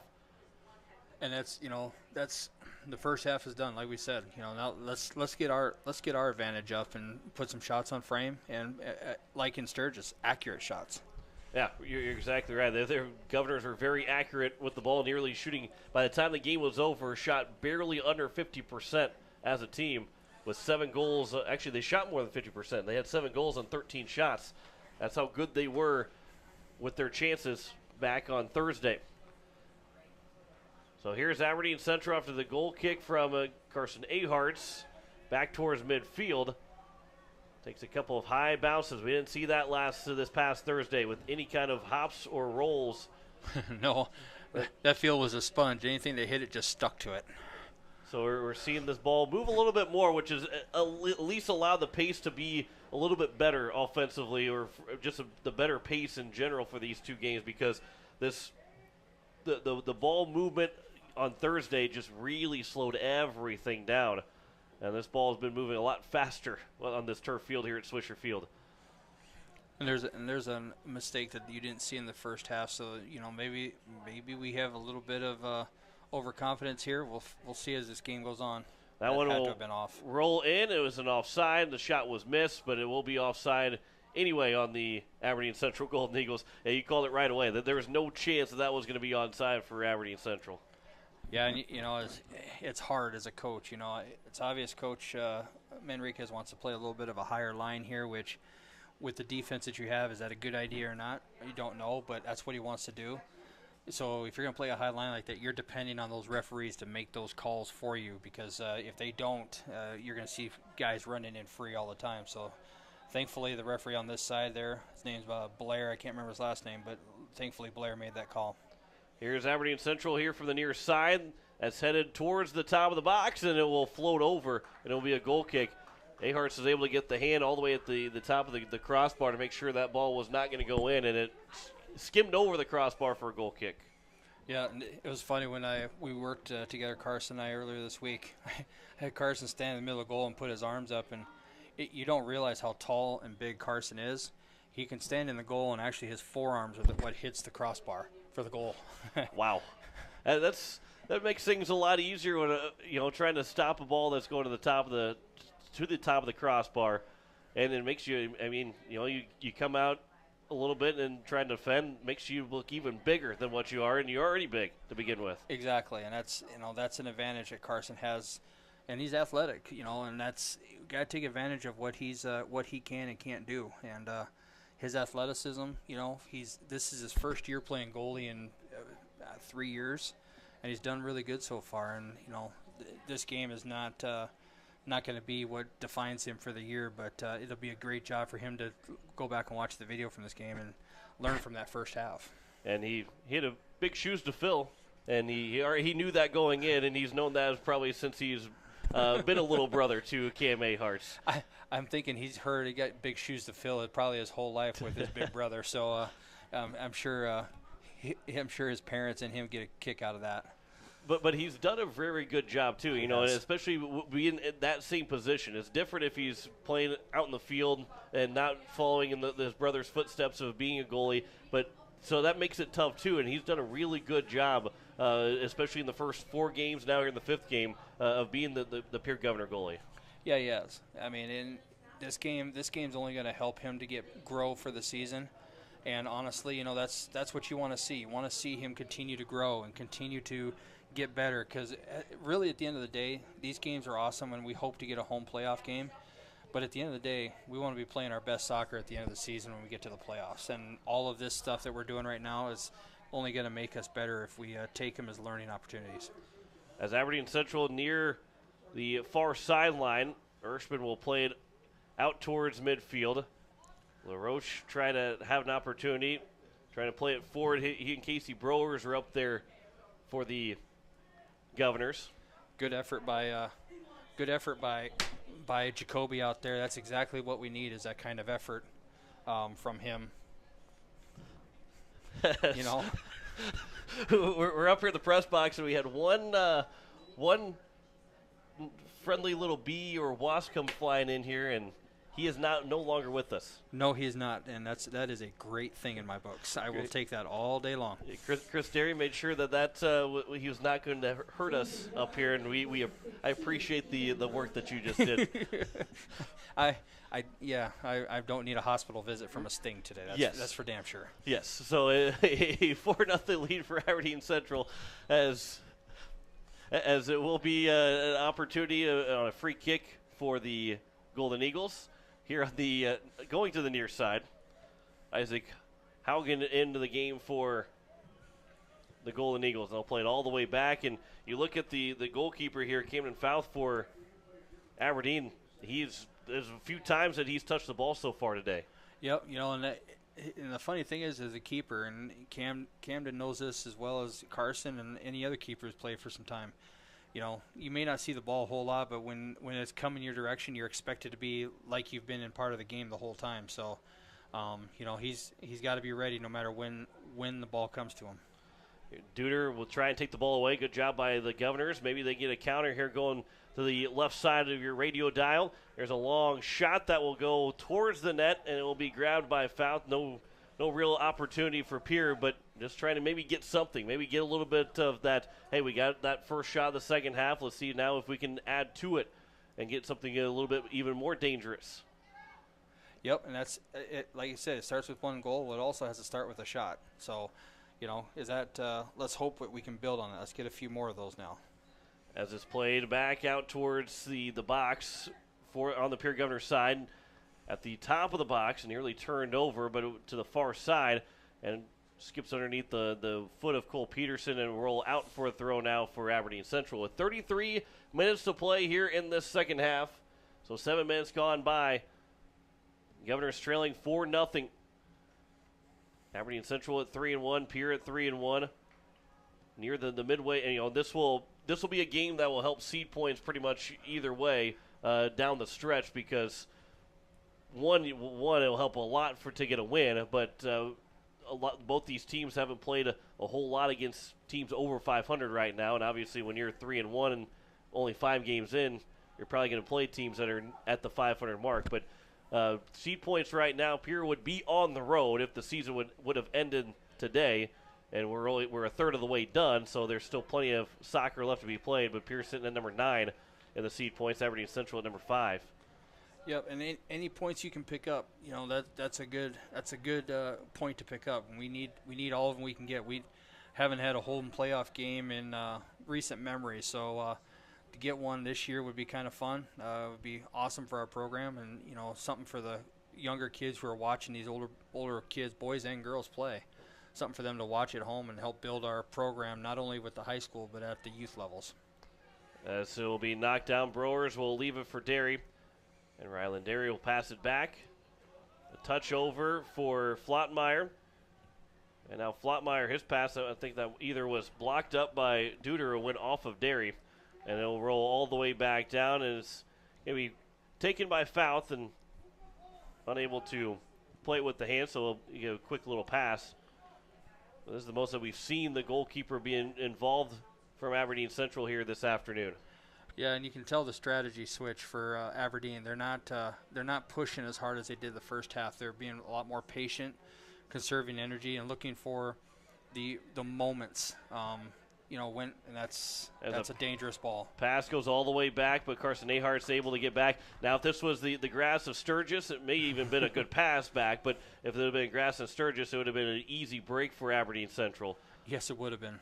But the turf allowed that ball to roll all the way to Carson Ahart's, although the Pierre hasn't been able to get the ball out of the zone yet. And here it comes rolling in, and Ahart's able to dive on top of it and allow a little bit to alleviate some pressure. Yeah, that's a couple passes by Peter. That's he's for some reason every pass he's trying to make is a pass back to the keeper, and you keep doing that, and sooner or later those mistakes are going to happen. And so you need to just clean it up a little bit. Take a breath, calm down, and make the right pass. There's a shot that gets off the turf, and it's save made by Aharts, but the rebound is put in the back of the net. And the Governors couldn't get back defensively. It's now a 5-0 game, as it will be Jelani Peters to get his second on his second chance of that. And it was a good first save. I mean, Carson did the right thing. He made the good save. It took a weird bounce. Unfortunately, his defenders didn't help him out by collapsing back to make any clearances that were needed. And Jelani, he's opportunistic. You give him you give him a little window there, and he's going to try to jump through it and see what he gets, and he just did right there. So a 5-0 lead now here for Aberdeen Central in this second half with 13 left to go. And Pierre is now needing a handful. They need a handful here in the last half hour to try and at least escape with a tie against this Aberdeen Central team. So while you can't get all 5 back at once, and maybe you get the urgency is going to be pushed a little bit more, all it takes is 1 to get things started, and also all you can get is just 1 to get things started. Yep, nothing's changed. I mean, you're still trying to win this half. You're still trying to do things. That's just 1 goal. At this point right now, you're playing for pride. You're playing for show that you have the fight, that when you play these the teams at the top of the standings, you can fight with them and play with them. Here's Cole Peterson with some space as he's try to get the attack going for Pierre. Their shot, that one got blocked down. It's still inside the box. Pierre's onside, but it will finally roll into the arms of Fouth. That one went off the shoulder of one of the Pierre Governors, but unable to get a shot away. That one off of Blanchette. And just very close to having that really good opportunity for Pierre to get that first goal of the game. Yeah, it was. I mean, Cole made a good run there, and he decided to try to take it in all the way and see what he could get out of it. And, shot got blocked up as Ahars was trying to grab after it. It got behind him and ended up getting blocked by one of the Governors. I don't know if that was going to go all the way in or not, but it was a good play from Pierre to at least escape some pressure and now almost turn it over inside their own box. Pass for Ryland Derry. He's able to control that off the chest. And a pass here on the near side as Casey Brewers end up losing it. And Aberdeen Central will take back over as they'll look to get back to the attacking third, but they'll instead play it back. And we will have an injured Aberdeen Central player. But they will stop momentarily, but the clock does not stop, and now it will stop with 28:15 to go here in the second half. Yeah, it looks like Jelani took a little knock on that last time it down in there where we had the congestion down there with Carson and one of our peer defenders and him. So he'll come over and get a little treatment on it, take care of it. And if it's something that he can go back in, he will. Otherwise, 5-0. And that's the thing. He as he got farther, as he's getting closer to the bench now and farther away from where he was at, he's walking a little bit better. And yeah, maybe it was knee-to-knee contact and just a little bit of a stinger right there on the knee, because as he got up, he was walking with a considerable limp, and now by the time he got all the way back to the bench, he's really not limping on that anymore. Creighton Alberly checked in for Peters, but with a 5-0 advantage for Aberdeen Central. That might be the end of the day for Peters, just to avoid any other injuries. Yeah, it looks like he's going to see. It looks like they're looking at his ankle, so we'll see. But Creighton's come in for him. Creighton's a capable player. He's a year younger than, or actually a couple years younger than Jelani. I believe he's a sophomore or freshman, but he's got a lot of good experience from the club season, so he'll do well up there. The sophomore is in for Aberdeen Central with 27-28 to go here in the second half, and Pierre down 5-0. And this is a game that got away from the Governors, but still a lot of time to create some good habits going into Tuesday's contest. That'll be back at home, and we'll have we'll have the Tuesday-Thursday matchups for Pierre on KCCR and on YouTube at KCCR Sports. Yep, and again, you got to build off something, and this half is far from over. They got one goal. Let's go get our goal, and then try to get another one. And the mission should not have changed for these guys. It's still about showing that fight and showing what you need to compete with these teams. That pass towards the top of the box, it rolls in. A good play from Thompson to get a little bit away from the pressure, and then it will roll for a goal kick as it was last touched by Aberdeen Central. Yeah, that was dangerous there from Carson. He's a big keeper. He can use his hands. He just needs to get down on the ground, collect that ball up like he has the rest of the game, and not make it a fight. You don't want to get into a foot race with a striker as a keeper. You are listening to KCCR Pierre Riverfront Broadcasting Station. 26:15 to go and counting here in this second half. And they're still looking at Jelani Peters over on the near sideline. But would expect the way he took the shin guard off, took the cleat off, and everything. Look at the ankle, that his afternoon will probably be over as that pass to the top of the box gets knocked down, and there's a shot that comes in. It's an offside play. Aberdeen would have scored, but it is offside, and it will be a free kick here for Pierre.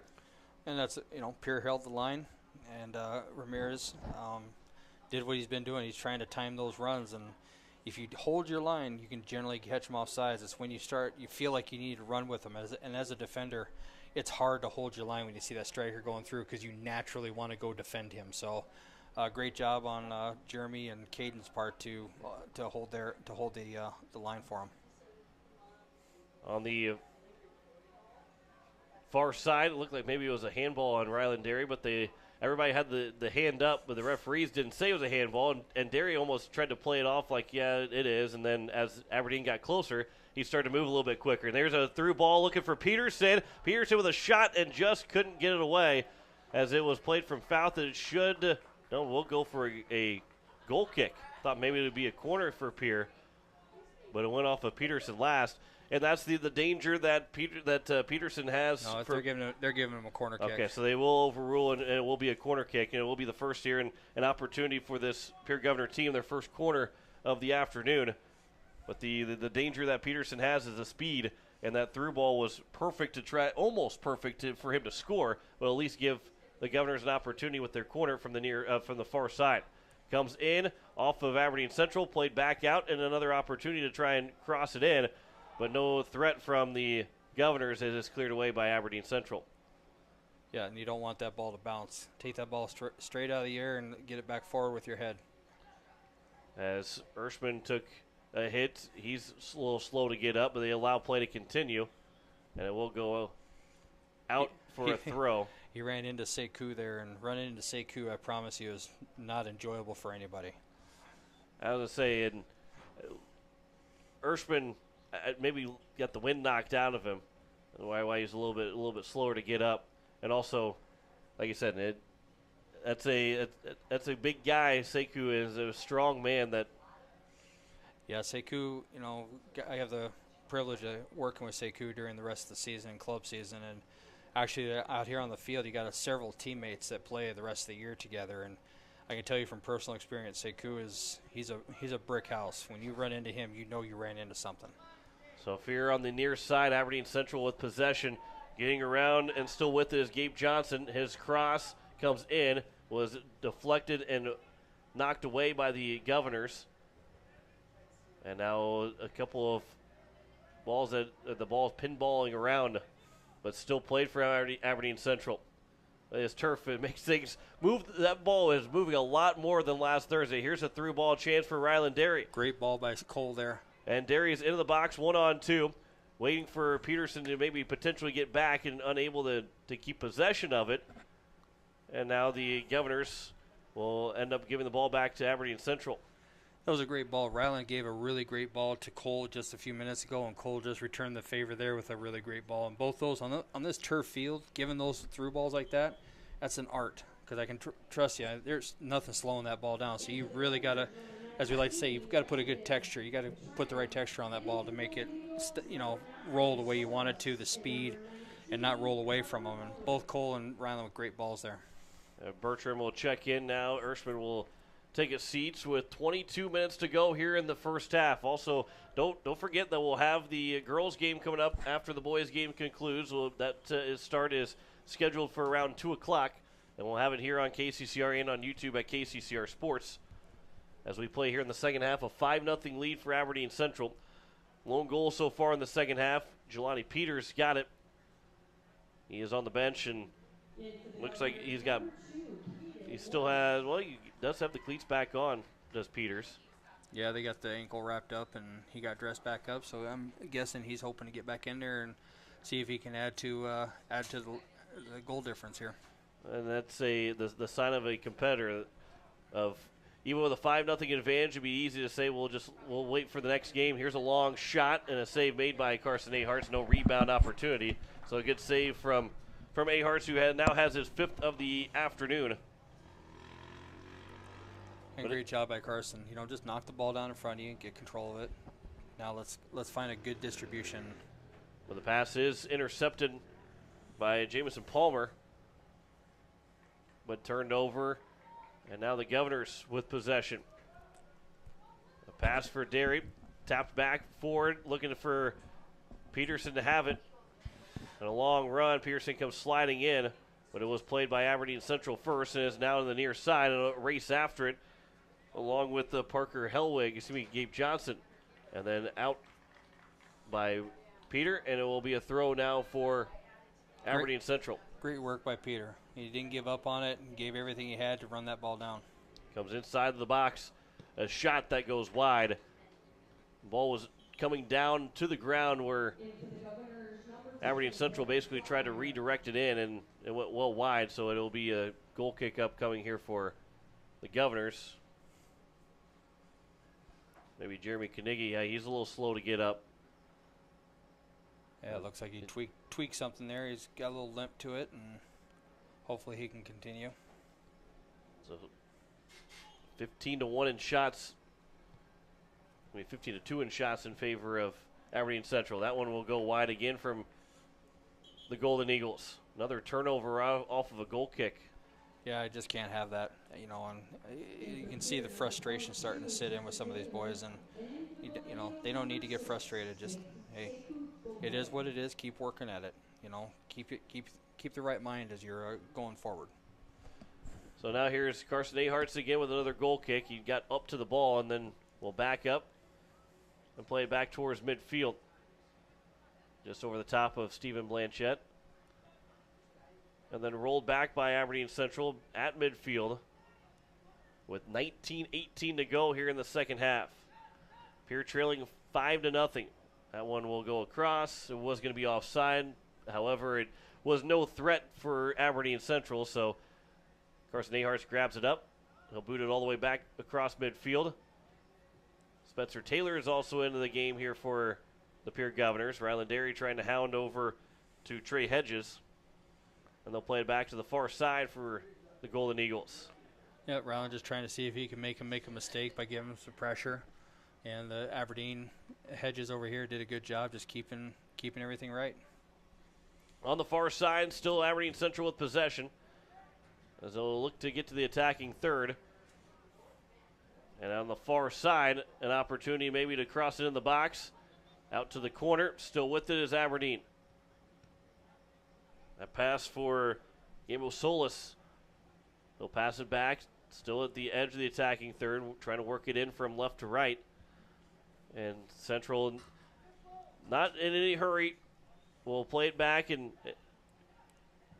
that is one thing about soccer, that when you change how you play a little bit and maybe slow things up and maybe try and make some more short passes, and sometimes that plays out even better. There's a shot that finds the back of the net, goes far to the near side post from the far side of the field, went up into the crossbar right in the upper 90 corner.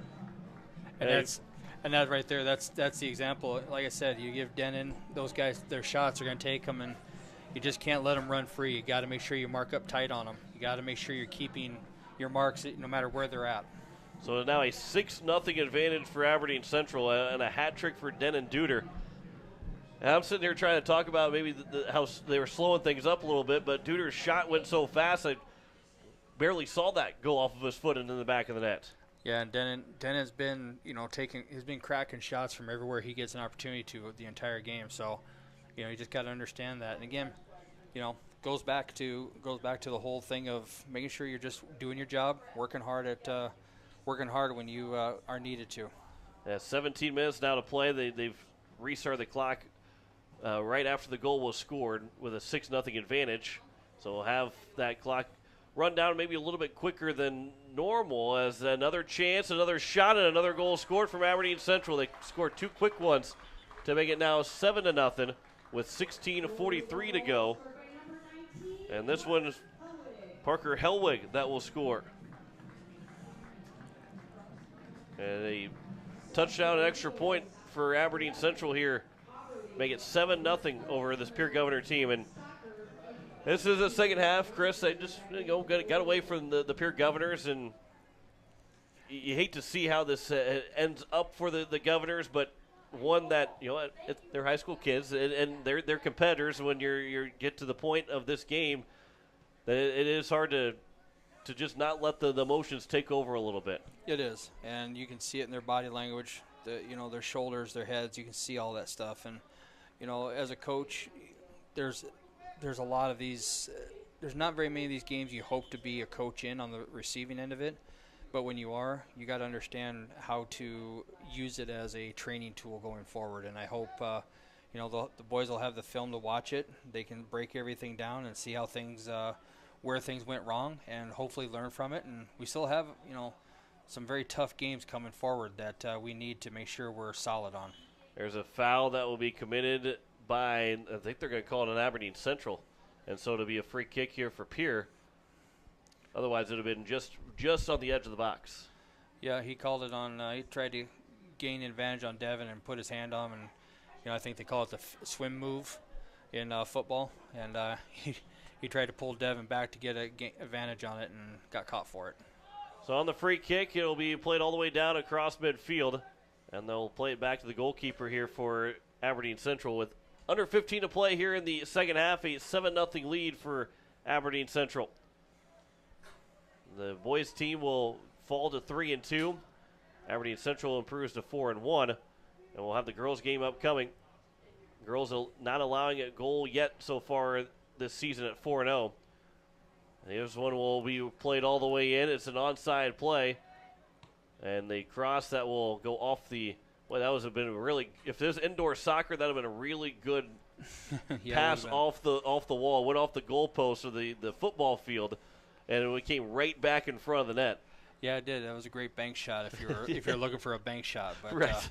Luckily, we're not playing that game right now. Right, yeah. We are outside. We are not having indoor soccer. Yep. 14:08 to play here in the second half. Spencer Taylor will check back in. The Govs, I mentioned, these are high school kids, and the emotions are getting a little good. But also the good thing is these are high school kids. They'll forget about this game by the time they get back into Pierre in terms of they'll let it go and be ready for the next contest on Tuesday, which is good. Yeah, and to some extent that's good. To some extent, if I'm the coach, I want them to dwell on this on the trip back and think about it. And, each one of them have a little reflection of what could I have done? And, that's not reflection on this sort of thing and is not a bad thing. Think about what we could have done a little bit differently, and I hope they do that. And when they watch the film, hope they take away some good coaching points from it of, hey, we could fix this, because honestly, sitting here watching this game, a lot of the things that have happened today are fixable. We've got the kids that can do it. We just need to tweak a few things, fix a few things, and next time we see this team or see a team like them, because we do have teams coming like them. Sioux Falls Jefferson beat this team 2-1. So, and we've got them on our schedule late in September. So we're going to need to fix some of those things. Offside play from Aberdeen Central as they try to get one through again. 12:45 to go. It's the sixth time that Aberdeen Central has been called offside, 3 in each of the two halves. 12:37 to go here in the second half. 7-0 lead for Aberdeen Central. Jelani Peters with 2 goals. Devin Duder with 3. Ramos Garcia and Parker Helwig have the other goals for this Aberdeen Central team, who will improve to 4-1 in the year. And the scary thing looking at this Aberdeen Central team, all those names you just called off, none of them are seniors. And there's not a whole lot of seniors on this team, and those that are, looking through here, there's about 4 seniors, and only 3 of them are starters. Yeah, and so I think Ramirez, he's a transfer student or a foreign exchange student coming in, but Sekou is a junior, Denon's a sophomore, Isaac is a sophomore, Tyler Bain out on the defense, I believe he's an 8th grader or a 9th grader. I mean, this team has got a ton of youth. So this isn't going to be the last time that they are in there. So with 11:34 left to go here in the second half, and we're starting to get swarmed here by bees up here. And there we go. You're 2 for 2. 2 for 2. That one's not dead quite yet, but it is now. So as Aberdeen Central has one in, we still got a soccer game still going on in front of us. Thankfully that we don't have to worry about the bees in here anymore, but it is Ryland Dairy with 11 minutes left to go. That one got all the way through, but it will roll all the way into the box and be grabbed by the goalkeeper here for Aberdeen Central. And right now, as much as this is a learning experience for our kids, our boys, and getting better, this is also for the Aberdeen staff. This is learning for them. They're working. They got some younger players in there, and that are working on trying to get better, and they're gonna do what they can to get better as well. So with 10:30 left to go here in the in the second half. The Governors still trailing 7-0. And I'm glad no one can see us in here right now because this is the WASP show as we like to say. I was saying trying to use the build a cap now to get rid of these bees in here. I'm struggling. I'm having it is a struggle right here as we get close to the end of this contest. I'm gonna have Mendel Miller come in here and do some extermination. He's going to join me here for the girls contest shortly. 9:50, under 9:50 to play here in the second half. Just remember next time you come here to bring wasp spray with you. You just spray them the next time. I was going to say, we will be back here for football here in a couple of weeks. Pierre Governors will be in Aberdeen here in several weeks from now, as we'll have that call here on KCCR and on YouTube at KCCR Sports. 9:25 to go, a 7-0 lead for Aberdeen Central, as the Governors will be back at home on Tuesday, then on the road on Thursday. I believe the boys' games will be first on both Tuesday and Thursday at 4 o'clock. But we'll have both days of doubleheaders for you here on KCCR and on YouTube at KCCR Sports, as they'll be in Mitchell on Thursday, and we'll be hosting Watertown on Tuesday. Yep, and that'll be a good game for us to rebound. That'll be a young team coming in. I believe they're winless on the season, so that'll be a good game for us to kind of get the momentum back a little bit, kind of get our feet back under us, and see what we learned from this game. And how seed points really matter. Obviously, that's the deciding factor on the standings. And in a game there, if Watertown is still winless coming into that contest, you can't let this game carry over into the next game, because you don't want to be that team's first win, because that's going to hurt you really bad with seed points. It is, and I was saying earlier, I want these boys to dwell on this a little bit on the bus ride home and reflect on it and think about it, But as soon as we get home from the bus ride, it's done. Now it's time to start focusing on Watertown. Yep. Take your moment, take a little self-reflection, but move on from it and learn from it. So it is going to be it was called offside on Aberdeen Central. It's 7:45 to go here in the second half. And the Governors are trying to maybe get one here. Again, this game is out of reach. It's going to be a win for Aberdeen Central. They're going to go to 4-1. But it's an opportunity for this Pierre Governor team to maybe strike for one more time or not give up one more goal. As Aberdeen Central, they're not letting up. They're not allowing this Pierre Governor team to get any kind of offense moving either. Nope, they're not going to stop playing just because they're up 7-0. They're going to keep playing. They're just going to be a little bit more patient, and look for Pierre to come attacking at them and use their footwork, get around them, and then capitalize on the space. 7 minutes left to go here in the second half. At the top of the box, it's cleared away by the Governors. Ryland Derry tried to redirect it off of his chest and maybe get one moving forward up on the far side. But was unable to get that moving. And it's still now here for the Golden Eagles. Walking it in that was number 13, Isaac Stockert. And now here's another chance for Aberdeen. This is Jordan Greben. To the top of the box, there's a shot and a save made by Aharts, and then he couldn't corral it to keep it in from going out of play, so a roll for a corner kick. And it'll be the 7th one now. And that's just a lack of focus there, and it's understandable the way the game is right now. Carson's frustrated, and there's not much you can do about it. As a coach, you're just trying to be out there and encourage these boys to finish this out and finish strong as you can. 6 minutes to play here in the second half. From the far side, on the right side of your radio dial, the corner comes in, headed towards the net, and Carson Aharts is in that right spot to make the save. His 7th now of the afternoon. 19 shots for the Aberdeen Central Golden Eagles. No rebound. There won't be any wasps left around here, as we've made another one a victim. 5:20 left to go here in the second half. They think there might be some wasp spray up here that we might have to potentially use at the hopefully by the end of this, or we won't have to use because they're all gone.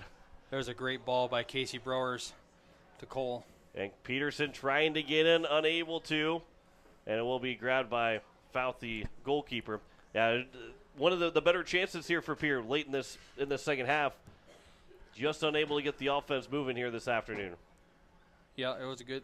Casey made a great pass right over the top of the center back there, and Cole tried to use the speed to get in there, and luckily the body position of the Aberdeen player, helped him out, and unfortunately it worked against us. So here is the Golden Eagles again. Gabriel Solis, his pass for Aberley. He played back towards the middle of the field, near midfield. As it is the Golden Eagles with possession. A lot of space and another pass, a through ball that will be played off the arm, and it will be a handball that's called, and it will be a free kick here for Pierre with now 4:18 left to go here in this second half. Aberdeen Central again will improve to 4-1. Pierre will drop to 3-2. There's a foul committed by Aberdeen Central. And a free kick for the Governors. And hey, in the last 4 minutes right now, here's an opportunity. Yes, 7-1, still going to sting.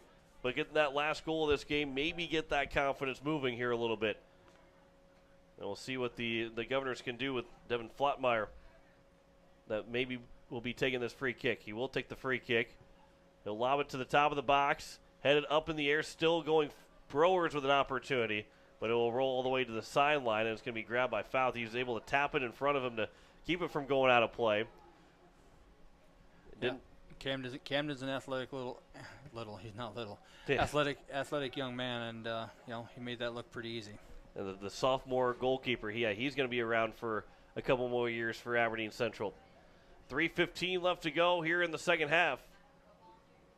At midfield, ball continues to bounce, and a foul's called on Aberdeen Central.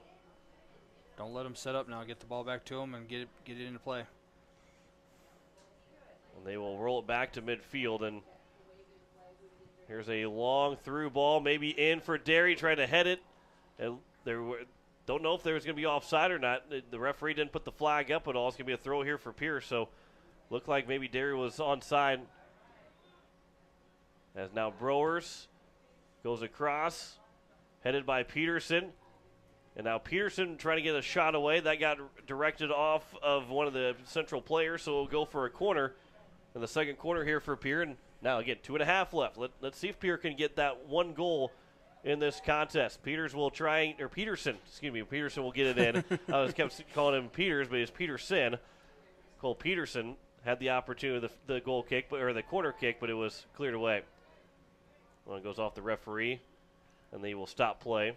Yeah, referee. And, I've watched that rule happen now in the NFHS and high school games, and I'm still not 100% sure if I like that policy or not. To me, the referee is always going to be part of the game, and it's just the old school, old coach, the old soccer player coming in there is, it bounced off of him. The only time I see that really being a benefit is if it's leads to a goal, in which case, okay, fine, let's that shouldn't happen, but yeah. We do have an injured player for Aberdeen Central. I thought maybe it was cramps, but he's not getting stretched out like it could be cramps. And you're right. And going back to the referee play, and that's why the referee is in the middle of play. It's not like if he's on the sideline and the ball stays in play, you can just say, well, it was going out of play, so we'll go ahead and call it out of bounds. But with the referee being in play, I'm with you. Unless it creates an obvious advantage for another team, that you might as well just keep playing it because he's part of the field.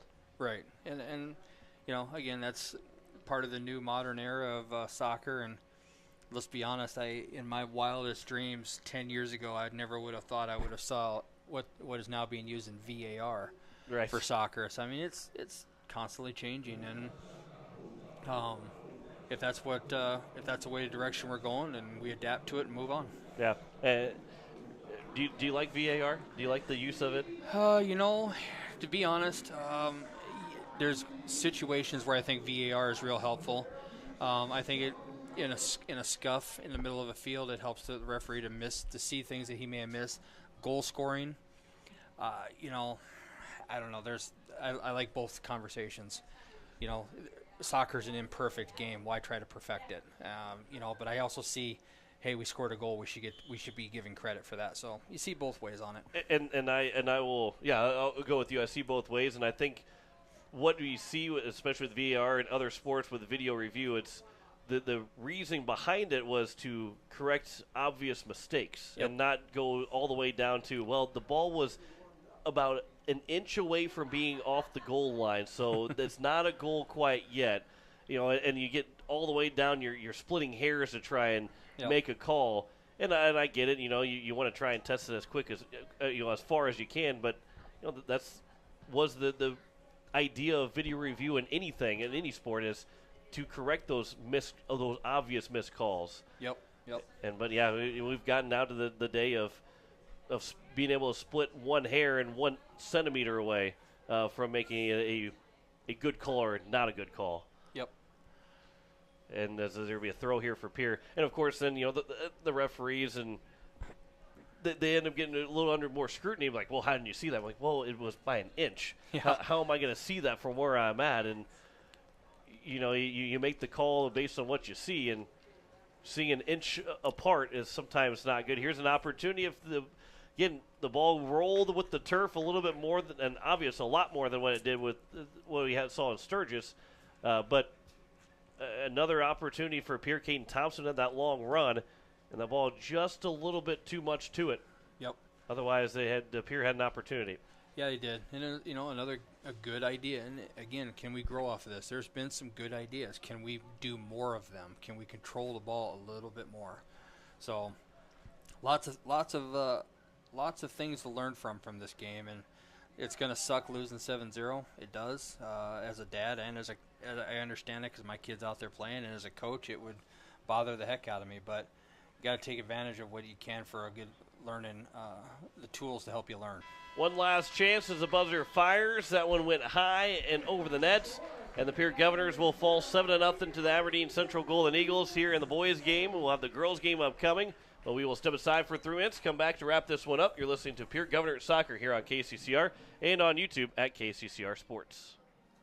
When you want the best prices and best selection, go to Wegner Auto in Pierre. The certified sales staff at Wegner Auto will provide you service after the sale and how to get easy financing. Check out their website, WegnerAuto.com, or stop in. They have the best prices and won't be undersold. Wegner Auto has the region's largest selection with over 280 new and quality pre-owned vehicles. GM certified pre-owned vehicles give you peace of mind with their 12-month or 12,000-mile bumper-to-bumper warranty and 5-year or 100,000-mile powertrain warranty. Log on to WegnerAuto.com or stop by Wegner Auto in Pierre, South Dakota's oldest auto dealer since 1907.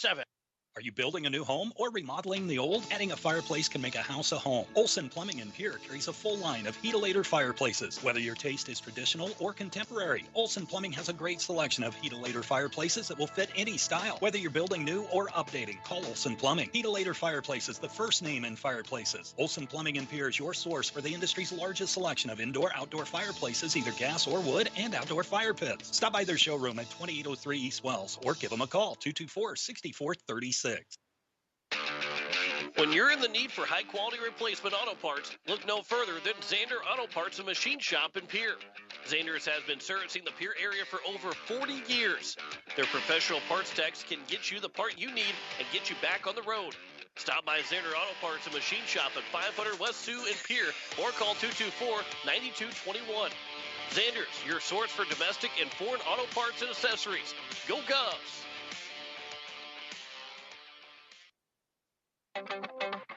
This is Art from East Pierre Landscape and Garden Center. Did you know we are open 7 days a week? We're your shopping destination rather than simply a producer of nursery plants. We know what plants work in the area and offer high-quality landscape design services, plant materials, handmade outdoor crafts, and high-quality garden art. Let us make your yard and garden one to remember. East Pierre Landscape and Garden Center, east on Highway 34, north of Farm Island, in Pierre. Dakota Sprinkler and Landscaping is who you should call as we enter the fall season. They can make sure your lawn makes it through the tough South Dakota winters. They can help with the fall cleanup, winterize that sprinkler system so that it can be ready to go in the spring. And once the snow starts to fly, they can help with that too. Dakota Sprinkler and Landscaping, helping customers year-round. Call Dakota Sprinkler and Landscaping, 280-4440. Insurance. We all need it to protect our homes, health, businesses, and belongings. But having adequate coverage is just the beginning. You also need the support of professionals who stand by your side to protect what's important to you. Fisher Rounds & Associates combines the coverage you want with the commitment you need. Fisher Rounds & Associates, at your service, at your side, with offices in Pierre, Mitchell, Watertown, Sioux Falls, and Rapid City. Bank West Insurance has the expertise and resources to deliver personalized service and customized solutions. As an independent agency, we shop dozens of companies to get you the best coverage at the best price. As your trusted choice for insurance coverage, we promise to go the extra mile so you can rest assured your loved ones and your assets are protected. Contact your local agent with Bank West Insurance to work for you. Not a deposit, not FDIC insured, not insured by any federal agency, not guaranteed by any bank, may go down in value, equal opportunity provider. As we welcome you back here to Aberdeen, as is a 7-0 win for the Aberdeen Central boys team over Pierre. John Winkler alongside Chris Derry, and Chris, Pierre got outshot 19-1 in that game and ended up being 7 saves for Cam Aharts in net. Just a game that got away from Pierre early on. Yeah, it did, and it's unfortunate that you have to. It's unfortunate to have these games, but at the same token, it's nice to have them from early on in the season, so you have time to fix it and adjust from it. And you never want to lose a game 7-0, but losing a game right now and hopefully learning from it and getting better from it, I think if they do that, it'll benefit them in the long run, and that's what you want. And they will take on Watertown on a Tuesday and Mitchell on Thursday. Coming in 4 o'clock. Those will be the first games of the day, both on Tuesday and Thursday. We'll have them for you here on KCCR and on YouTube at KCCR Sports, as they will quickly try and turn things around and play Watertown and Mitchell and get potentially get 2 big wins before next weekend. Yeah, we got 2 teams that are coming in that we should be able to take care of, like a Sturgis, like a Douglas, like a Roosevelt. So we need to take care of those games. When it comes down to it, you got to win the games you're supposed to win, and these are 2 games we should win. So we need to win those, and then our next big game is going to be against Yankton, and we need to make sure we're ready for that. And I think the 2 dangerous teams we have left on our schedule is Jefferson at the end and Yankton, and then I think a sleeper in there is Harrisburg. So we've got some games coming up. We need to take advantage of the ones we should win, and then the ones that are going to be a little bit tougher. If we get some results out of those PowerPoints, we jump up, and all of a sudden, here we are. Yeah, and the ultimate goal, obviously the ultimate goal is win a state championship, but to end your regular season, your goal is to host a playoff game, and because then you're in one of those top 8 spots, which would be big for both these Pierre Governor teams, both the boys and girls. So we will step aside. We will come back and start to get you set for the Pierre Governor girls games. Chris, I appreciate you joining me here again this afternoon, and looking forward to talking to you again on Tuesday as the boys will be facing off against the Watertown Arrows. We'll have it for you on KCCR and on YouTube at KCCR Sports. We'll come back in 3 minutes. If you're watching on YouTube at KCCR Sports, we will end the live stream, and we will come back and have the girls coming up here in just a little bit. You're listening to KCCR Sports on YouTube and here on KCCR.